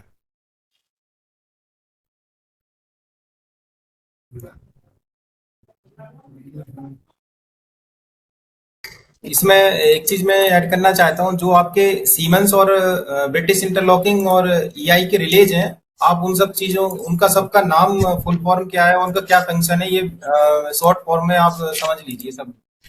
जैसे आप WLR का भी डिस्कस कर रहे थे, तो WLR ये क्यू सीरीज ब्रिटिश इंटरलॉकिंग में भी आता है। पॉइंट लॉकिंग रिले होता है, ये नॉर्मली ड्रॉप कंडीशन में रहता है।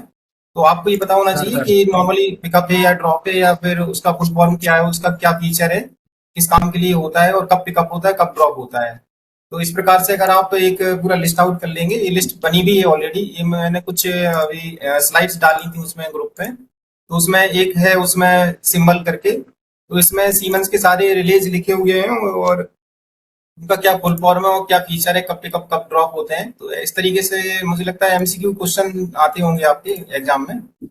तो उस तरीके से मतलब ऑब्जेक्ट एग्जाम के पॉइंट ऑफ व्यू से पढ़ेंगे तो बेटर रहेगा। हाँ, तो इस प्रकार से जैसे आप क्यू सीरीज के कुछ रिलीज होते हैं, उनको भी देख सकते हैं ऐसे लिस्ट आउट, ये नेट पे आपको सब कुछ मिल जाएगा उसमें।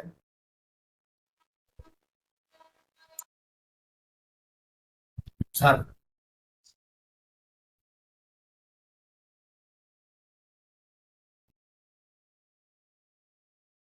जैसे एक फ्लो चार्ट भी उसमें शेयर किया है मैंने ग्रुप पे, उस पे सिग्नल का कैसे टेक ऑफ होता है, उनकी आपको स्टेजेस पता होना चाहिए। सिग्नल टेक ऑफ होने के लिए कितने स्टेजेस में होता है, signal initiation, route initiation stage, उसमें कौन कौन से रिलेज इन्वॉल्व होते हैं, रूट सेटिंग कैसे होती है, रूट लॉकिंग में कौन से रिले होते हैं, जो आपके ZD UCR है, UDKR है, UDCR है, ये सब रिलेज है, मेन GZR है, संट GZR है। इस प्रकार से जो आप उसको फ्लो चार्ट को देखेंगे और उसमें सभी रिलेज का मीनिंग समझेंगे, तब आप ज्यादा बेटर अच्छे से समझ पाएंगे। और ऑब्जेक्ट एग्जाम में इतना अंदर मतलब डीप में स्टडी करने की जरूरत नहीं होती है।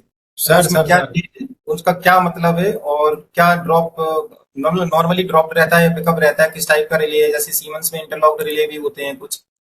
तो वो सब चीजें मतलब ओवरव्यू ऊपर ऊपर से पढ़ने की जरूरत होती है।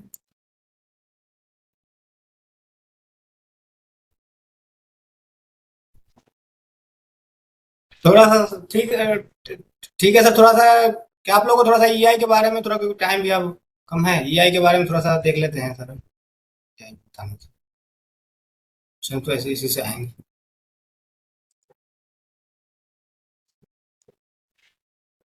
प्रतिभान, हाँ हाँ सर, जी सर। ठीक है, तो और कुछ डाउट हो तो बताइएगा, बाकी ये तो क्वेश्चन ठीक हम स्टडी करके आपको बताएंगे। बाकी हम ओके थोड़ा सर, सा थैंक ईआई यू के सर। बारे में, ईआई के बारे में जी थोड़ा सा जी जान जी, लेते हैं अपन। Okay sir, okay. सर एक क्वेश्चन था। हाँ हाँ बताइए। ये पॉइंट पॉइंट मशीन को कंट्रोल करने की कौन सी रिले है? ये the relay used for point machine control it. इसमें दिया है ऑप्शन QBAL, दूसरा ऑप्शन है QB3, QBCA1 और एक है QSA1। QBCA1 है एक्चुअल में, क्या है जो QBCA1 जो रिले है ना, वही पॉइंट कंट्रोल का मतलब क्या है कि ऑपरेशन होना है, तो पॉइंट ऑपरेशन के लिए हमारी जो सप्लाई निकालती है वो QBCA1 निकालती है। सर ये नए उसमें है क्या, ये EI वाले में है ये रिले? हाँ हाँ ईआई में है, ईआई में है, QBCA1 ईआई में है। अच्छा, हेवी EI में ड्यूटी नहीं है। कॉन्टेक्ट होते हैं इसके, 2F माने माने 2 heavy duty plus 4 back contact ऐसे करके आते हैं इसके, 2H 4B। QBCA1 रिले है। और सर ये अपने एलईडी है, इसका रेटिंग कितनी रहती है इसकी, जो रेटिंग जैसे 15 वाट या 50 वाट? एलईडी की रेटिंग, हाँ सब रेटिंग है, जैसे 110 volt 50 watt, 110 volt AC 15 watt. Rating voltage and power of an AC LED signal. Voltage के साथ था इसका वाट भी, ये तो बल्ब की रेटिंग हुआ करती थी पहले। वाट भी बताया इसमें। 15 वाट। नहीं इसका, बाकी लोग को जवाब दे रहे हैं इसका, क्योंकि वाटेज का हम थोड़ा देखना पड़ेगा, क्योंकि इसमें पहले जो बल्ब हुआ करता था उनकी रेटिंग तो आती थी, एलईडी की तो क्या बोलते हैं आपको, वोल्टेज और करंट के साथ क्या बोलते हैं अपन उसको कर रहे हैं उसमें। अच्छा सर। बताइए। हेलो। जैसे सर क्यूबीसीए रिले 1 है, ये 30 एम्पियर्स का करंट मतलब कैरी कर सकती है सर, मतलब, है क्या? ना। हाँ, क्यूबीसी क्यूबीसीए वन, हाँ रिले हाँ। 1 है, 30 हम्म। एम्पियर्स तक का करंट मतलब कैरी कर सकती है। तो सर इसमें ठीक तो है। ये मतलब क्यूबीसीए 1 में 30 एम्पियर्स लगा दिया अपन ने कि 30 एम्पियर्स काम करेगी मोटर अगर करंट ले रही है तो। और सर लेकिन हम्म। आईपीएस में अपन जो पॉइंट मशीन के लिए फ्यूज इस्तेमाल करते हैं, हम्म। उसमें डीसी डीसी कन्वर्टर के थ्रू करते हैं ना सर, 20 एम्पियर्स का करते हैं वो। तब मैंने वहीं अगर बैटरी के थ्रू। 20, हाँ हाँ, बैटरी के थ्रू 20 एम्पियर, हाँ ठीक है। हाँ अगर 20 एम्पियर से ऊपर जाएगा तो वही फ्यूज उड़ जाएगा सर। इसका 30 एम्पियर का फ्यूज का इसका रिले का मतलब क्या हुआ सर क्यूबीसीए का। देखिए, ये रिले जो दिया है ना, ये रिले आपको माने फ्यूचर प्रोस्पेक्टिव कहने का ये मतलब है कि आप मैक्सिमम उतना तक चले जाएंगे। ठीक है, ये हमारी जो अभी वो जो सर्किट है, सर्किट का कितना करंट है उसके लिए हमने फ्यूज लगा रखा है। वो तो कॉन्टेक्ट कैरी करेगा। कॉन्टेक्ट की जो कैपेसिटी है वो हाई दे रखा है। उसके पहले ही आपके पास फ्यूज है 10 एम्पियर 16 एम्पियर की। अभी जैसे टीडब्ल्यूएस अपन लगा रहे हैं तो 16 की फ्यूज का डिमांड करके 16 लगाए हैं। तो आपका सबसे पहले तो फ्यूज आ रहा है ना सर उसमें सर्किट में। सप्लाई जो हमारी जो एक्सटेंड हो रही है कॉन्टेक्ट पूरा फ्यूज के थ्रू हो रही है ना। तो पहला लोड कहाँ पे आता है? पहला लोड फ्यूज पे आएगा। जी सर, जी सर। हाँ, पहले जो है ना हम जो फ्यूज इस्तेमाल कर रहे हैं ना उसमें फ्यूज के बाद सप्लाई कॉन्टेक्ट पे जाएगी। अभी इनका एक क्वेश्चन था कि एलईडी का कितना वाटेज होता है, यही सर, क्वेश्चन था ना। तो जैसे कि हाँ सर, आप हाँ सर, लोग, ये है। हाँ, आप लोग जैसे पैरामीटर अपन लोग लेते हैं ना, जो तो उसमें किस में लेते हैं, वोल्टेज और करंट में, ठीक है। अब पावर इक्वल टू सर, होता क्या है, वोल्टेज और उसका गुणा कर दो आप करंट से, तो आपको वाटेज मिल जाएगा। तो हर चीज आपको रटी होना जरूरी नहीं है, ठीक है ना। जैसे सर, आप हाँ मान सर। लो कितना वोल्ट एलईडी के लिए आपको चाहिए होता है, 110 वोल्ट एसी चाहिए होता है। तो सर, करंट अप्रोक्सीमेट मतलब कितना आता है, जो आप रीडिंग डेली में वन लेते हैं उसको वन देखिए थर्टी के आप। आसपास 130 मिली एम्स आता है। हाँ, उसको आप उससे बड़ा कर दीजिए, उसके आसपास ये 15 के आसपास आती है उसकी वैल्यू। तो आपका ये 15 के आसपास ही हो जाएगा, 15 वाट के आसपास, 15 के आसपास ही तो होता होगा ना, 110 से सर एसीएम 15। में। हाँ सर, वो रेंज में ये लोग बता भी रहे हैं, शायद 15 वाट का ही ले रखा होगा मुझे लग रहा हाँ नहीं, 15 ही होगा, क्योंकि 110 वोल्ट उसका वोल्टेज हो गया एसी, और है सर। 140 मिली एम्पियर एसीएम में लिखा हुआ है कि उसके अराउंड होता है। तो उसमें आप जब गुणा करेंगे तो वाट है 15। सर, 15 वाट ही ऑप्शन में दे रखा है मैंने। हाँ, तो सर, वही होगा ना वो, उसमें मतलब हर चीज रटने की जरूरत नहीं है। आप बेसिक चीजें जानिए कि पावर इक्वल टू क्या होता है, वोल्टेज करंट, और ठीक ना। तो उसमें मतलब हर चीज रट भी नहीं पाएंगे। अब ये सन सिग्नल की एलईडी का अलग होता है वैल्यू, सर। अगर उसमें पूछेंगे, और रूट रूट इंडिकेटर का अलग आएगा वैल्यू। जी जी जी। तो जो आप मतलब रीडिंग्स लेते हैं उस हिसाब से आप कई चीजें बता सकते हैं ना।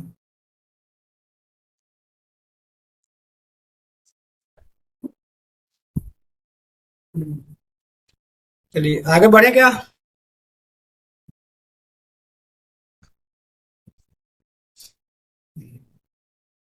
आगे प्रतिभान आगे बढ़े। Sir yes sir, yes sir. देखिए, अब आते हैं अपन इलेक्ट्रॉनिक इंटरलॉकिंग पे। अब तो अपन मेटल टू मेटल के बारे में बात कर ली। अब मैं इलेक्ट्रॉनिक इंटरलॉकिंग क्या है? जितने भी हमारी जो मेटल टू मेटल इंटरलॉकिंग में थोड़ी सी समस्याएं थी, जैसे बहुत ज्यादा स्पेस लगता था, बहुत रिले यूज होता था, वो सब चीजें, और क्या बोलते हैं वायर का इस्तेमाल करना पड़ता था, सोल्डरिंग, ये सब चीजों को कम करने के लिए धीरे धीरे हम लोग क्या है, और इसकी सेफ्टी इंटीग्रिटी लेवल भी बहुत अच्छी माने हाई है इनकी, सबको कम ओवरकम करने के लिए हम कहाँ आ गए? इलेक्ट्रॉनिक इंटरलॉकिंग पे। इलेक्ट्रॉनिक इंटरलॉकिंग क्या है? Microprocessor based interlocking system है। इसमें क्या है? Controlling of point signal LC gate through centralise control panel और थ्रू वीडियो। मैंने अब तो मैक्सिमम जगह अपन वीडियो लगा रहे हैं। पहले कुछ शुरू में कुछ पैनल वीडियो दोनों लगाया गया, अब तो ये वीडियो वीडियो वीडियो सब जगह लगे हैं लगभग।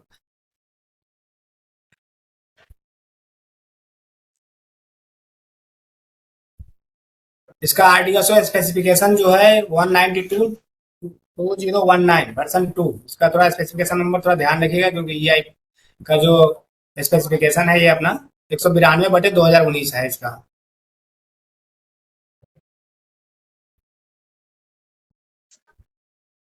क्योंकि सारा चीज, क्योंकि देखिए क्यों हमें ईआई की जरूरत पड़ी, लॉजिक सर्किट सॉफ्टवेयर में आ गया, बल्कि ज्यादा रिले की रिक्वायरमेंट नहीं है, स्पेस कम ले रहा है, वायरिंग कम है, लेस सोल्डरिंग है, installation yard alteration time less, power consumption भी कम है। तो ये सारी चीजों कम करने के लिए हमने ईआई पे गए। क्यों गए? क्योंकि हमारा जो पीआई था वो ज्यादा, पीआई और आरआई जो था उसमें ज्यादा रिले लगती थी, ज्यादा जगह घेरता था, वायरिंग ज्यादा करनी पड़ती थी, पावर कंजम्पशन ज्यादा था। तो इसलिए इस सबको ओवरकम करने के लिए हम कहाँ आए? ईआई में। ईआई में क्या है? ये सेल्फ डायग्नोस्टिक और सेल्फ इंटीग्रेटेड टेस्ट फीचर्स है ये। क्योंकि इसमें क्या है कि आपको ये डायग्नोस भी करते रहता है, कोई समस्या आएगी तो ये क्या बोलते हैं, आपको एरर कोड में समस्या भी उसमें आएगी, मैं लॉग एरर लॉग आता है, error code failure error code के रूप में आएगा, अलार्म से देख सकते हैं, फॉल्टी। इसमें क्या बोलते हैं, हॉट स्टैंड बाई भी रहते हैं सारा, कि अगर हमारा सिस्टम एक सिस्टम चला गया तो दूसरा सिस्टम काम करता रहेगा। डाउन टाइम इसका बहुत कम है। शॉर्टकट का तो बिल्कुल है ही नहीं है हमारे जो पीआई में। कहीं यहाँ जो थोड़ी बहुत जो वहां थी कि हम यहाँ से शॉर्टकट कर सकते थे, वो चीजें यहाँ ओवरकम है। अगर आप क्या बोलते हैं गलती से अपने गलत फिट दे दिया तो सिस्टम शट डाउन हो जाता है। सिस्टम जो हमारी जो बन के आ रही है, जो वो सीधा फैक्ट्री लेवल से टेस्ट होके आ रही है, पूरा वहीं पे सारा चीज टेस्ट हो जाती है सिमुलेशन पैनल के द्वारा। सबसे बड़ा चीज क्या है कि हम इसको ईआई को ओएफसी बेस्ड ऑब्जेक्ट कंट्रोलर, कहने का मतलब है कि कॉपर केबल की रिक्वायरमेंट कम, कॉपर पे डिपेंडेंसी कम हो रहा है, हम ओएफसी के ऑब्जेक्ट कंट्रोलर के थ्रू इसका इस्तेमाल कर सकते हैं। इससे हमारा रिमोट ऑपरेशन संभव है। Signal point level crossing control करने का वही मतलब है कि ऑब्जेक्ट कंट्रोलर लगा करके आप कहीं से या माने दूर एक माने जो केबिन बनाते हैं उसको क्या बोलते हैं ओएफसी बेस से आप माने रिमोट ऑपरेशन भी आप क्या बोलते हैं कर लेते हैं विदाउट कॉपर केबल। माने जो कॉपर केबल ज्यादा लगती थी बीच में, ओएफसी ऑब्जेक्ट कंट्रोलर लगा करके इसका डाटा लॉगर इवेंट लॉगर ये इसके इंटीग्रल पार्ट है। माने खुद इसमें हमने भी इसको देखा है कि अगर आपका वीआई का कुछ फेलियर्स आपको देखना है तो आप लॉग से बड़े आसानी से इसको अटेंड कर सकते हैं, क्योंकि इसमें इसका खुद का लॉग फाइल है कि उसमें क्या क्या ऑपरेशन हो रहा है, खुद ये क्या बोलते हैं स्टोर करते रहता है इसका।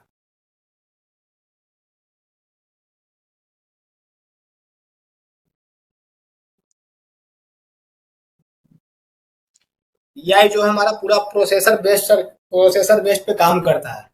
इसमें माइक्रो प्रोसेसर चिप कंसिस्ट, मतलब इसके अंदर माइक्रो प्रोसेसर चिप रहता है जो कि रैम रोम ईपी रोम डबल ईपी रोम मेमोरी और पाईसी लगे होते हैं। ये डबल ई रोम और EP ROM program software required for existing system command के लिए जो सॉफ्टवेयर है उसका प्रोग्राम कहाँ करते हैं तो अपन ईपी रोम और डबल ईपी रोम में करते हैं। अगर इसे भी क्वेश्चन आ सकता है कि आपका जो सॉफ्टवेयर प्रोग्राम है उसकी सॉफ्टवेयर की प्रोग्रामिंग कहाँ होती है ईआई में, तो ये ईपी रोम और डबल ईपी रोम्स में होते हैं। इसमें ईपी रोम्स भी दो प्रकार के होते हैं, सिस्टम और यार्ड ईपी रोम्स। उसके बाद आती है रिले इंटरफेस कार्ड। ये जस्ट लाइक कैसे काम करता है, सिस्टम के input interface to system from input relay. ये इनपुट रिले के इनपुट से इंटरफेस प्रोवाइड करता है। इसमें क्या है कि फील्ड यूनिट से जो आते हैं, जैसे कि हमें ईआई में फील्ड यूनिट क्या है तो आपका ईसीआर है, टीपीआर है, एनडब्ल्यू क्या आरडब्ल्यू, ये सब क्या है फील्ड यूनिट। पैनल से जो आएंगे वो बटन होते हैं, जैसे सिग्नल आपको कमांड देना है, signal button group button. Feedback में क्या आएगा कि एचआर डीआर डब्ल्यू सब फीडबैक होते हैं। Auto coupler provide isolate field optically from system. इसमें ऑटो कपलर लगाए जाते हैं जो ऑप्टिकली माने सिस्टम को इनपुट कार्ड से आइसोलेट करता है।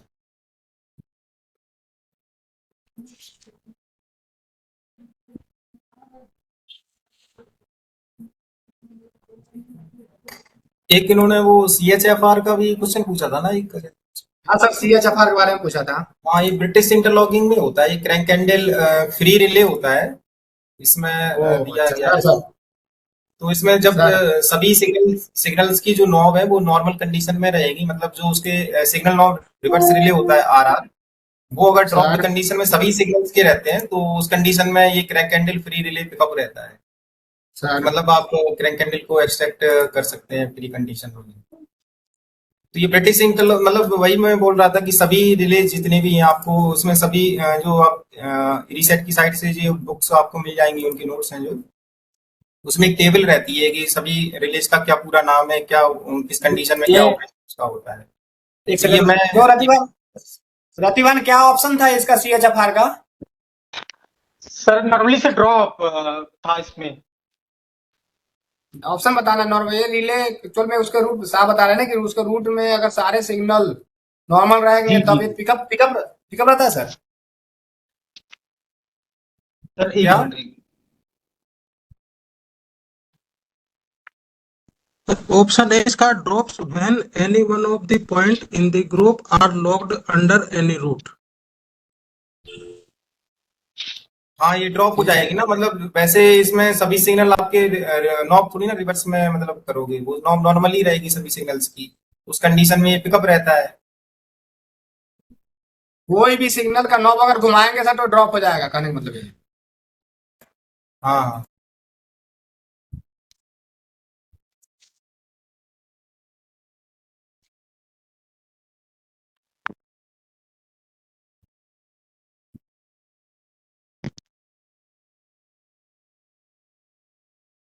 ठीक ठीक है सर, आगे बढ़ते रहिए। इसमें देखिए रिले इंटरफेस कार्ड का वही काम है, फील्ड इनपुट, पैनल इनपुट और रीडबैक, ये सब आपको देखिए इसमें फील्ड इनपुट जो है वो फील्ड से जो आने वाली है वो है पैनल से, और जो रीडबैक में जो वापस माने HRDR उसके लिए जो सिग्नल लोअर करने के लिए रीडबैक इनपुट है उसको रीड करता है। अब आती रिले आउटपुट कार्ड, यह CPU कार्ड से इनपुट रिसीव करता है और आउटपुट वोल्टेज देता है आउटपुट रिले के लिए। कहने का मतलब यही है, रिले आउटपुट कार्ड का क्या काम है कि ये आपको CPU से कुछ इन्फॉर्मेशन लाएगा और आपको जो बाहर जो रिले पिकअप कराना है वो रिले के लिए आउटपुट का वोल्टेज देगा, और जब ये वोल्टेज देने से पहले सेफ्टी चेक करता है इंटरनली। कहने का मतलब यही है कि रिले आउटपुट कार्ड का जो आउटपुट है उसमें HRDR WNR और पैनल के लिए इंडिकेशन और बजर है। तो जो रिले आउटपुट कार्ड है ये क्या, इसका क्या काम है कि आउटपुट देना फील्ड के लिए, जो सिग्नल लोअर करने के लिए HRDR, पॉइंट चलाने के लिए WNR WRR, पैनल बल्ब में इंडिकेशन जाना और बजर के लिए वो सब आता है उससे। तो देखिए कंट्रोल कॉम इंडिकेशन पैनल, ये CCIP जो है ये एक्चुअल में पहले जो अपनी EI जो आई थी, EI के साथ अपन एक वीडियो और एक कंट्रोल कॉम इंडिकेशन पैनल बनाते थे। तो इसका जो मेन वही है सेम टू, जैसा कि माने ये एक पैनल टाइप था कि आप यहाँ पे बटन से भी ऑपरेशन कर सकते थे।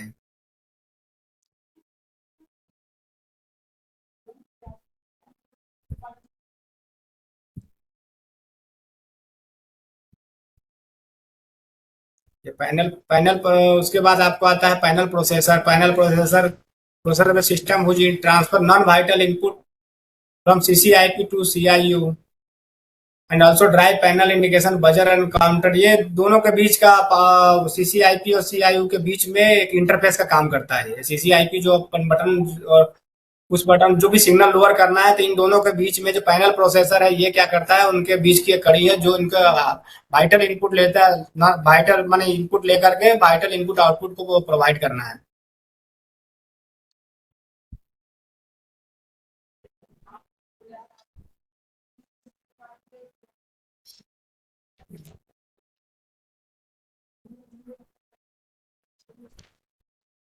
बात है अपन वीडियो पे।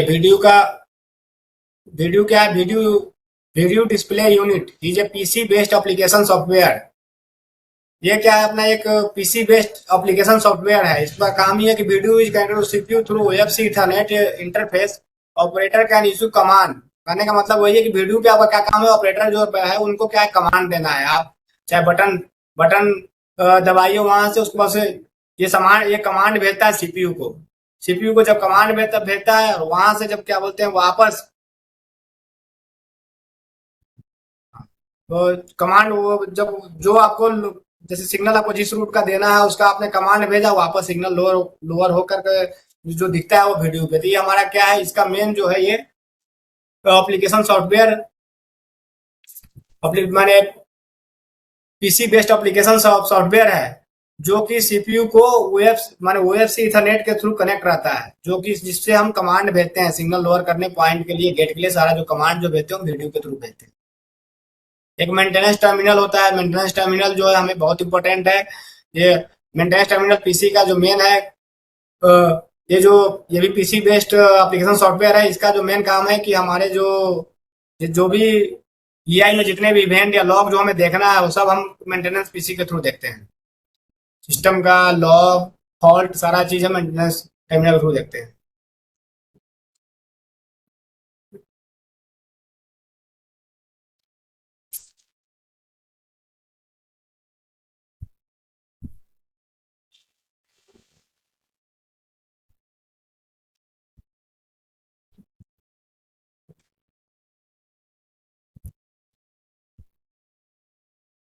देखिए इसमें क्या बोलते हैं, इंटरनल बीट कौन कौन होते हैं। इंटरनल बीट के लगभग देखिए आपका, सॉरी, इनपुट बीट जो होते हैं ईआई के लिए, फ्रॉम रिले और स्विच बटन कॉन्टेक्ट, रिले में आ जाते हैं टीपीआर, एनकेआर, आरकेआर, ईसीआर, सीएससीआर, एलएक्ससीआर, वही एलसी के आर माने सीएच क्रैंक हैंडल हो गया, ये एलएक्स हो गया गेट, पीसीआर, उसके बाद पॉइंट गेन, डब्ल्यू के आर, आरडब्ल्यू के आर, टीपीआर, बटन से जीएन, इवन डब्ल्यू आते हैं।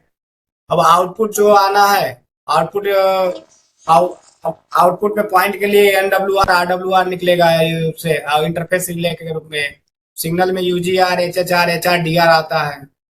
अब बीट जो है हमारा, आउटपुट जो बीट होता है वो होता है NWR, RWR, HR, DR, CH, YR, LC, YR, ये सब जो है वाईआर जितने भी लगे होंगे वो सब आउटपुट होंगे, आउटपुट बीट कराते हैं जो स्लॉट देते हैं।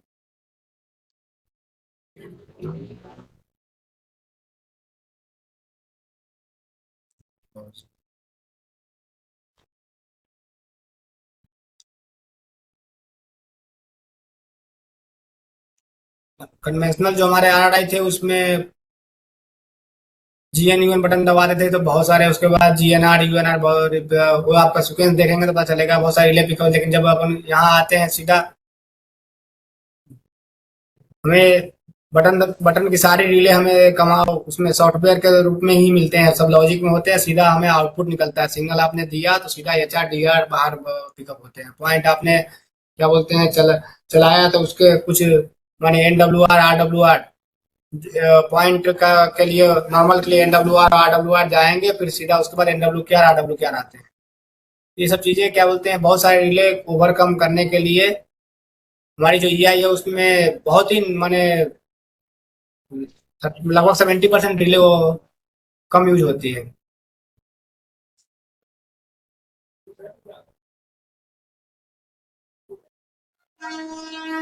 ईआई जो है हमारी ये सेफ्टी इंटीग्रेटिव लेवल है, जो इलेक्ट्रॉनिक इंटरलॉकिंग है सिल 4 पे काम करती है। ये थोड़ा सा सेफ्टी इंटीग्रिटी का जो लेवल है इसको थोड़ा सा देख लीजिएगा। इसमें सिल 4 क्वेश्चन आए भी थे, सिल 4 पे काम करता है। इसका जो वैल्यू है 10⁻⁹ ट्रेवल हैजार्ड रेट सिर्फ 10⁻8 आता है इसका।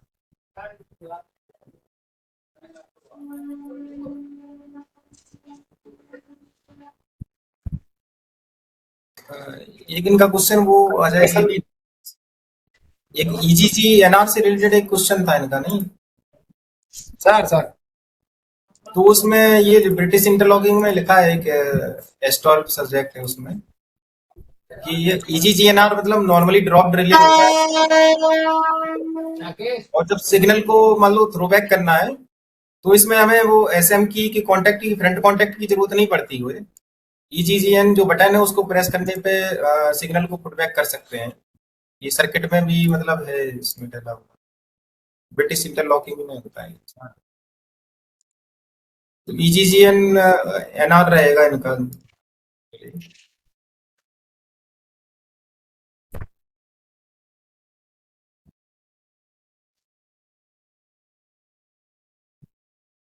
उसका सर आंसर जो होगा सिर्फ क्योंकि ये लोग थोड़ा ऑप्शन बता रहे थे ना कि एक में दिया था जीएनआर, यूएनआर, वो तो नहीं है।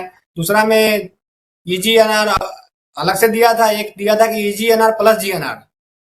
नहीं, ईजीजीएनआर ही इसमें दिया है। सर्किट भी मैं देख रहा हूँ इसमें ब्रिटिश इंटरलॉकिंग में, तो उसमें ईजीजीएन केवल एक बटन है और तो बस वही है, उसको प्रेस करने पे ईजीजीएनआर रिले पिकअप हो रहा है उसमें, तो वही रहेगा ईजीजीएन जो है ईजीजीएनआर। मतलब ईजीजीएन बटन है बस उसमें, emergency cancellation button, signal cancellation जो बटन है वही इसमें दिया है, उसमें कहीं जीएनआर वगैरह नहीं है उसमें। ठीक है, क्यों रतिवान, इसका क्या ऑप्शन आया था सर आंसर जो में? जो सिग्नल कैंसिल करेंगे उसका तो सर जीएनआर लेंगे ही ना, तो जीएनआर प्लस ईजी जीएनआर ही होना चाहिए। नहीं इमरजेंसी सिग्नल, ये ईजीजी एंड ब्रिटिश इंटरलॉकिंग की बात हो रही है ना अभी, आप सीमेंस सर वगैरह की तो नहीं कर। सर अगर सिग्नल अपन पुटबैक करते हैं तो सर अकेला एजीएन से नहीं होता है, ये उसका कहना बिल्कुल सही है। चाहे सर अपन यहाँ सीमेंस और ब्रिटिश दोनों में आएंगे, जब भी हमें अगर वीडियो सिग्नल में भी कैंसिल सर करना है। जो S5 है कोई उसको दिया हुआ है तो उसको S5 पर ही क्लिक करके हाँ कैंसिल हाँ हाँ करेंगे ना हाँ, सर, कोई तो भी सिग्नल तो को अगर कनेक्ट हो ही जाएगा। कैंसिल करना है तो उस सिग्नल के बटन को और रीजीएन को दबाना ही दबाना है सर। मेरे हिसाब से भी सर वो क्या बोलते हैं, उसका आंसर दोनों माने जीएन प्लस ईजीएन दोनों होने चाहिए। नहीं इसमें जो सर्किट बना हुआ है उसके बेसिस पे बता रहा था, उसमें डेफिनेशन में भी लिखा हुआ है अच्छा इसमें ईजीजीएन बटन है, उसको प्रेस करने पे ये देखो सर्किट की मैं अभी डालता हूँ ग्रुप पे। सर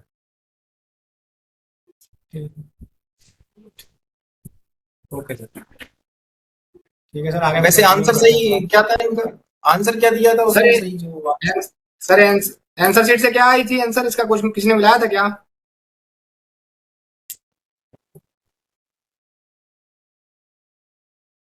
शायद नहीं मिलाया होगा। देखो ये ग्रुप पे डाला है मैंने, उसमें जो सर्किट बनाया है और उसकी जो डेफिनेशन है। Okay sir.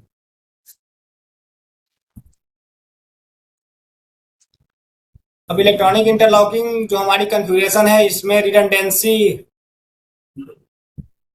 Available in various configuration based on redundancy architecture stand by. तो ईआई को अपन रिडंडेंसी और डिपेंडिंग ऑन रिडंडेंसी के आधार पे सॉफ्टवेयर रिडंडेंट और हार्डवेयर रिडंडेंट में क्लासिफाई किए हुए हैं। इसमें क्या है कि सेफ्टी और रिलायबिलिटी को इंश्योर करने के लिए सिंगल प्रोसेसर भी diversity in software 1 out of 1, माने इसका जो डिजाइन है डुअल प्रोसेसर, ये आपको इस पे ज्यादा जानने की जरूरत नहीं है। फिर से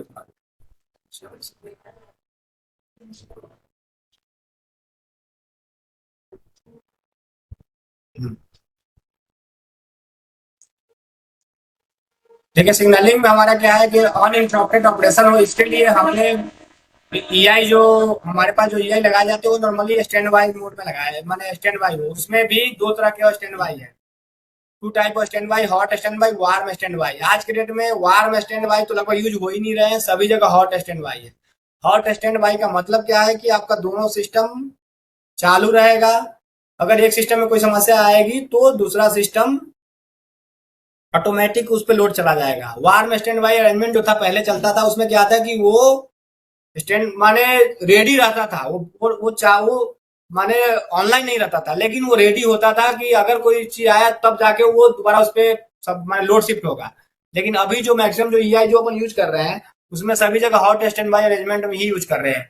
वो system shall work all the time, inputs are ready both system independently and only one system will execute application logic. कहने का मतलब है कि दोनों के इनपुट रेडी रहेंगे इंडिपेंडेंटली, लेकिन एक ही का एग्जीक्यूट होगा एप्लीकेशन।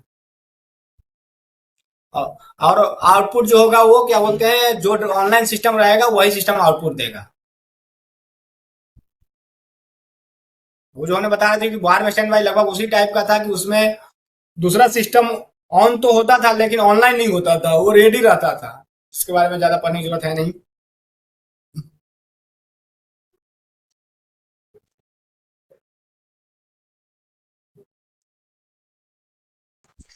एक क्वेश्चन बताना आप लोग, जैसे कि मान लो मैंने सिग्नल दे दी है पैनल से, ठीक है, उसके बाद अगर पैनल से एसएम की को निकाल दे तो क्या होता है? मैं सिग्नल देके और चाबी मैंने निकाल दी एसएम की, क्या होगा उसके बाद? उसी अवस्था में लॉक हो जाएगा सर वो। हाँ, उसी अवस्था में लॉक हो गया मान लो, हाँ मतलब स्टेशन मास्टर मान लो भाग गया, अब मेरे को सिग्नल को डेंजर में थ्रू करना है, कुछ लगता है कि अनयूजुअल टाइप का होने वाला है, तो क्या करेंगे उसके लिए?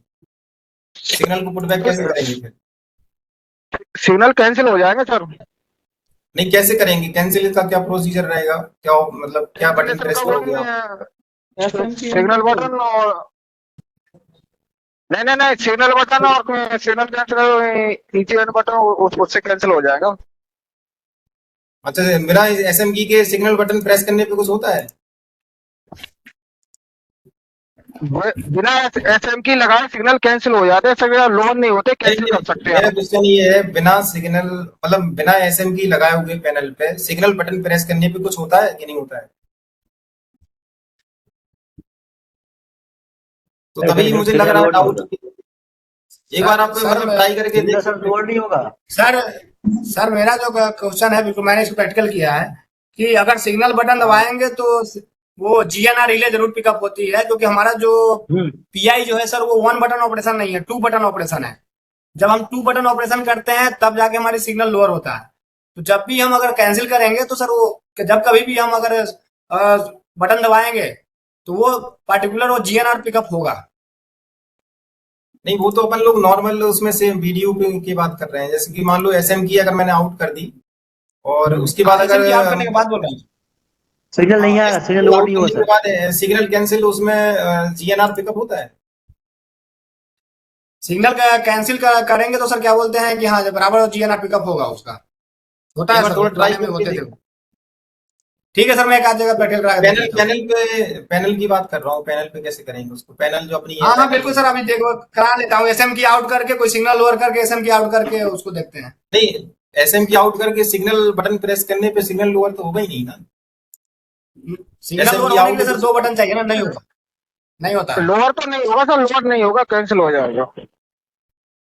एक बार ट्राई करके देख लेना, अगर जीएन बटन से काम हो रहा है तो मतलब उसमें जीएन भी है आंसर में, लेकिन जो सर्किट उसमें डला है बुक में उस हिसाब से तो थोड़ा डाउट लग रहा है मुझे।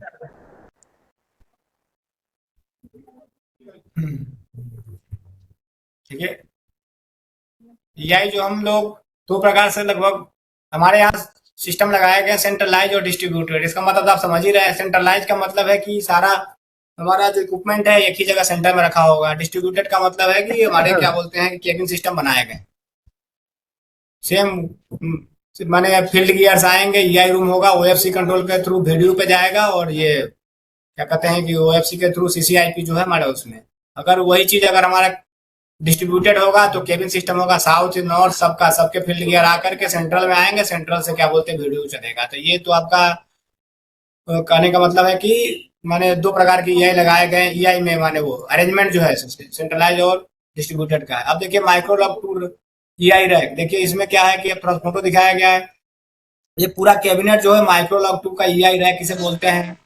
इसमें सबसे ऊपर VCOR अंसाल्डो का, ये देखिए आपको फोटो दिख रहा होगा, VCOR रिले है।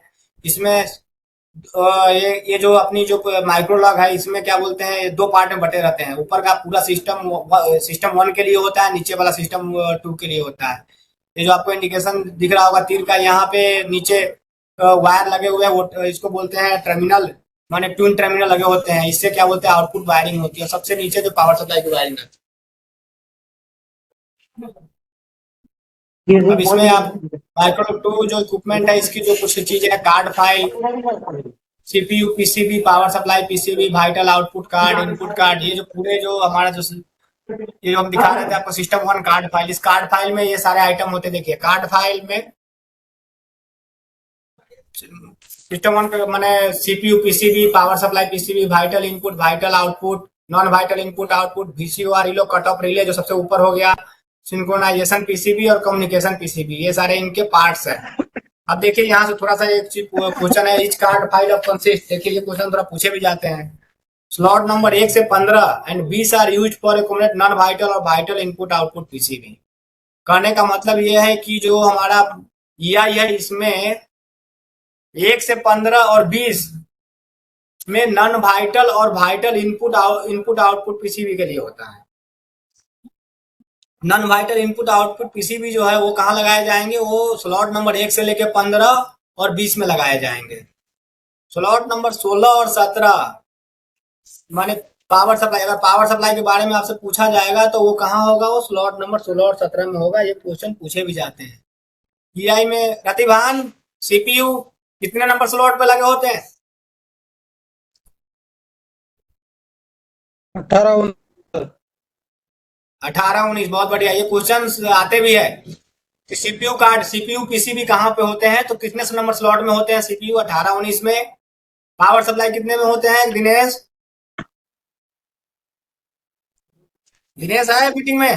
पावर सप्लाई हाँ सर है सर, 5-7 क्या 16-17 16-17 16-17 बहुत में बढ़िया। पावर हाँ सप्लाई। तो ये चीजें ये हाँ ध्यान रखना है चीजें, इससे क्वेश्चन आते हैं इससे, और ये जानना भी जरूरी है अपनों किस स्लॉट में माने कौन कौन से कार्ड है। बाकी सर 1 ये से 15 और 20 में है, उसमें नॉन वाइटल और वाइटल, जो नॉन वाइटल और वाइटल के जो इनपुट आउटपुट का है वो लगाए जाते हैं उस स्लॉट में। सर ये VCR रिले के बारे में थोड़ा बताइए, इससे काफी हाँ क्वेश्चन हाँ आते बता हैं। रहे हैं, पहले थोड़ा सा कार्ड के लिए स्टडी कर ले, फिर हम वाइटर चलते कट हैं ऑफ रिले है सर। VCR पे।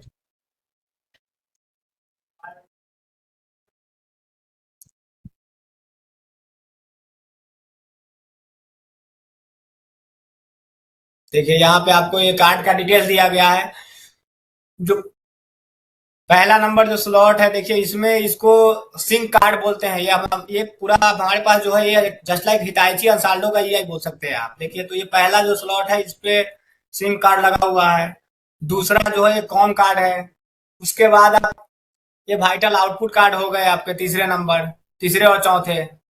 ये ये जो कार्ड नंबर पांचवा, 3 इसमें वाइटल आउटपुट कार्ड लगे हुए हैं। उसके बाद आपको पांचवा, छठा, सातवां, आठवां, इस पे आपको वाइटल इनपुट कार्ड है। उसके बाद आपको नॉन माने वाइटल इनपुट कार्ड हो गए 4। उसके बाद non vital input output card है। ये तो आपको हमने स्लॉट पे बता दिया, उसी से मेन चीज वही है कि स्लॉट पे क्या होते हैं। मेन आपको दो बड़े इंपॉर्टेंट है कि पावर सप्लाई किस पे लगे होते हैं, CPU किस पे लगे होते हैं। ये जो चीज है ये बिल्कुल ध्यान रखिएगा। CPU जो है 18-19 नंबर स्लॉट में CPU है, 16-17 में पावर सप्लाई है। बाकी सब नॉन वाइटल इनपुट आउटपुट सारे उनको वो बोलते हैं, क्या कहते हैं कि कॉम सिंक सब, वो 1 से लेके 15 और 20।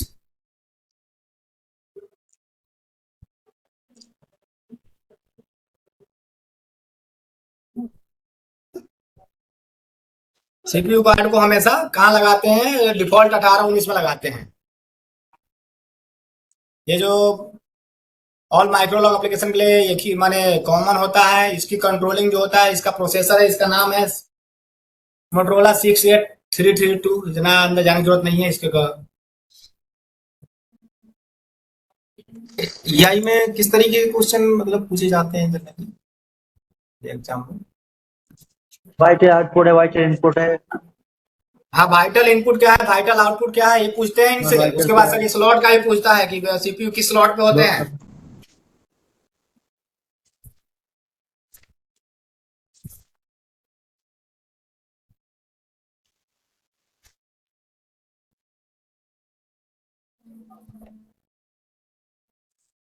पावर सप्लाई बेसिकली ऐसा क्वेश्चन आता होगा कि उसमें कुछ पूछा जाता होगा कि ये वाइटल इनपुट है कि नॉन वाइटल इनपुट है, आउटपुट है कि कौन हाँ सा बिल्कुल। है, इस तरीके है ना। तो उसमें एक आध स्लाइड उसमें रहती है, उसमें सामने सब लिखा रहेगा, उसमें रट लेना उसको। वाइटल इनपुट डैश करके जितने भी फंक्शंस है ना वो सभी याद कर लेना, उसमें से एक आध क्वेश्चन आ ही जाएगा। नॉन वाइटल इनपुट, आउटपुट सब। 60 से आंसर वाइटर इनपुट है। क्या बोलते हैं हमारे पास नॉन वाइटर कुछ कुछ क्वेश्चन है, 25 क्वेश्चन है सर EI का। मैं इनको हाँ। ऑब्जेक्टिव शेयर भी कर दूंगा ग्रुप में, आगे बताया। तो उसमें भी वही है, जैसे देखो इन EI एप्लीकेशन सॉफ्टवेयर इज, बताओ application software common to all station. इसका 4 ऑप्शन है। मैं क्वेश्चन एक बार मैं आपको शेयर कर दूंगा ग्रुप में, आंसर के साथ है। तो एप्लीकेशन सॉफ्टवेयर जो होते हैं वो स्टेशन स्पेसिफिक होता है, माने इसका जो आंसर होगा वो स्टेशन स्पेसिफिक। माने EI का जो माने एप्लीकेशन सॉफ्टवेयर है वो सभी स्टेशन के लिए अलग अलग होते हैं।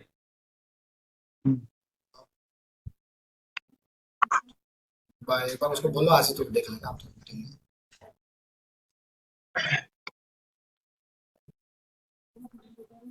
और सब PI का भेज देना, PI का देना। हाँ PI का भी हम आपको क्या बोलते हैं शेयर कर देंगे। हमारे पास क्वेश्चन बैंक हम अभी आपको PDF बना के शेयर कर देता हूँ। ठीक है, बाकी देखिए आपका ये पावर सप्लाई कार्ड जो होता है स्लॉट नंबर 16-17 में है। इनकी जो क्या है, इसका जो इनपुट है वो 12 वोल्ट DC होता है। जो अपना जो EI एक्चुअल में जो अंसाल्डो की जो EI है, इनकी जो पावर सप्लाई है 110, उनमें उसके पास पीछे कन्वर्टर लगे होते हैं 110/12 वोल्ट का। तो इसको जो इनपुट सप्लाई है वो 12 वोल्ट ही है। तो ये क्या है कि इसको जनरेट करता है 12 वोल्ट प्लस माइनस और 5 वोल्ट में। 5 वोल्ट क्या है कि वेरियस बोर्ड सिंक बोर्ड के लिए जाता है, और 12 वोल्ट से क्या बोलते हैं कि सिस्टम कार्ड ड्राइव करने के लिए रखता है।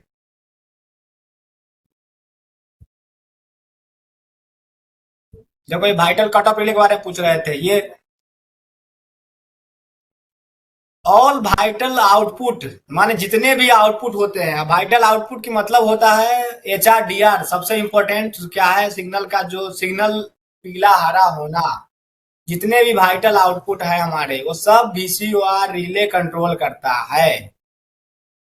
कहने का यही है तात्पर्य कि VCOR रिले क्या है। सिस्टम आपका नॉर्मल रहता है तो ये बताओ क्यों दिनेश VCOR रिले पिकअप रहता है ड्रॉप रहता है? क्या ये हमारा सब कुछ नॉर्मल है तो VCOR रिले कैसा रहेगा? पिकअप रहेगा सर। Very good. तो VCOR इनरजाइज रहेगा तभी हमारा EI आउटपुट डिलीवर करेगा। उसका वाइटल आउटपुट जो है वो सब उसी के कॉन्टेक्ट के थ्रू डिलीवर होते हैं। सिग्नल एक बार VCOR ड्रॉप माने कहने का मतलब EI एक बार शट डाउन। एक तरह से समझो कि VCOR पूरा उसका हमारी जितनी भी माने कमांड जो जा रहा है वाइटल बाहर, वो सारा कमांड भी VCOR के आउटपुट से जाता है। VCOR बायस्ड रिले इनकॉर्पोरेट 40 ओम कॉइल, इनकी जो कॉइल है 400 ओम होती है इनकी कॉइल का रेसिस्टेंस। इसमें contact 6 FB depend silver silver contact माने डिपेंडेंट होते हैं, सिल्वर के कॉन्टेक्ट होते हैं। इसका जो पावर है वाइटल आउटपुट बोर्ड माने वाइटल आउटपुट को कंट्रोल VCOR ही करता है। इंश्योर सेफ्टी कहने का मतलब यही है कि VCOR से ही हमारा जो भी सिग्नल के लोडिंग का जो भी HRDR आ रहा है वो सब इसी के थ्रू VCOR ही लेके जाता है, के थ्रू जाता है। और कुछ बताओ VCOR को क्या पूछ रहे थे?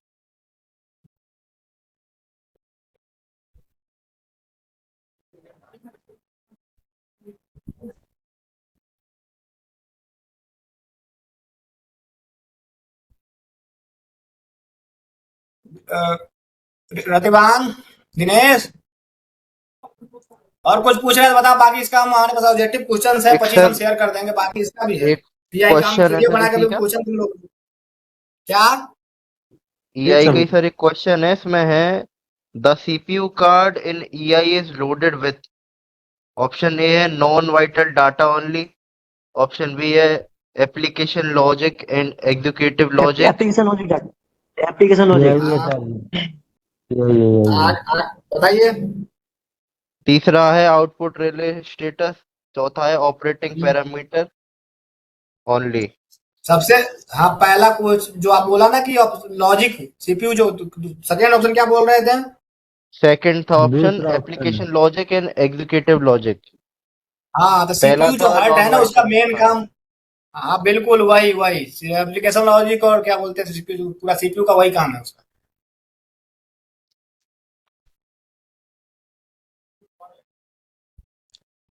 जैसे ये EI सब में देखिए सर छोटी जो चीज जैसे EI में क्या। सर जो एप्लीकेशन सॉफ्टवेयर यूज करते हैं वो सब स्टेशन के लिए हाँ, कॉमन रहता है कि स्टेशन स्पेसिफिक रहता है? ना ना ना ना, यही तो हमने आपको पहले कुछ नहीं पर स्टेशन मैं आपको भेज स्पेसिफिक। दूंगा कि स्टेशन स्पेसिफिक होता है। ये सभी स्टेशन के जैसा जैसा स्टेशन बनेगा ना, जो आपका स्टेशन होगा उसके हिसाब से स्टेशन के हिसाब से बनेगा।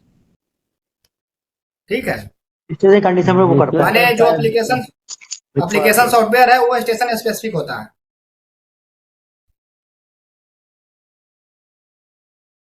जी जी, ओके सर। उसमें सर दो रहते हैं ना, एग्जीक्यूटिव सॉफ्टवेयर और क्या एक एक एप्लीकेशन। करके बताइए, आवाज कम आ रही, बोलिए।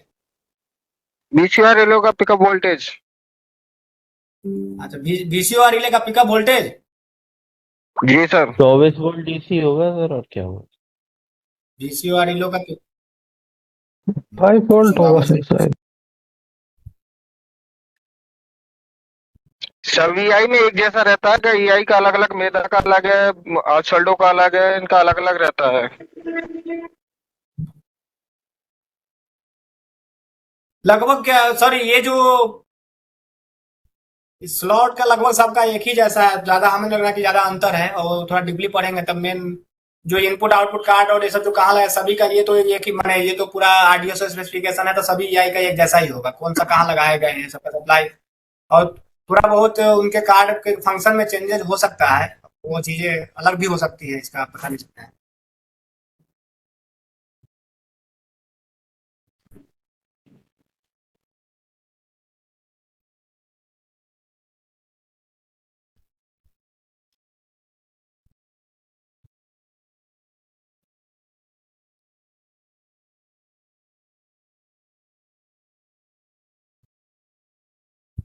और कोई क्वेश्चन हो तो बताइए, बाकी इसके हम क्वेश्चंस स्पेशली जो ऑब्जेक्टिव क्वेश्चंस हो आपको शेयर कर देंगे ग्रुप में, सर ने वो शेयर कर ही दिया था बुक्स, अगर आपको स्टडी करना है तो। बाकी इसके कुछ ऑब्जेक्टिव क्वेश्चंस है पीआई के और ईआई के, तो मैं आपको ग्रुप में पीडीएफ बना के शेयर कर दूंगा। ओके। ठीक है सर, ठीक है, शेयर कर दीजिए। हाँ वो क्वेश्चन आपको शेयर कर दे रहा हूँ, इसका जो क्वेश्चंस लगभग ऑब्जेक्टिव है वो आप देख लीजिएगा, उससे आ जाएंगे थोड़े बहुत। ठीक है दिनेश, सर ठीक है नदीवान, ठीक सर, ठीक सर ओके थैंक यू, नमस्कार। नमस्ते नमस्ते बॉस, नमस्ते सर। नमस्ते नमस्ते सर। नमस्ते नमस्ते जी, नमस्ते। ठीक है, वो अब कुछ क्वेश्चन है आपको शेयर कर दे रहे हैं। ओके।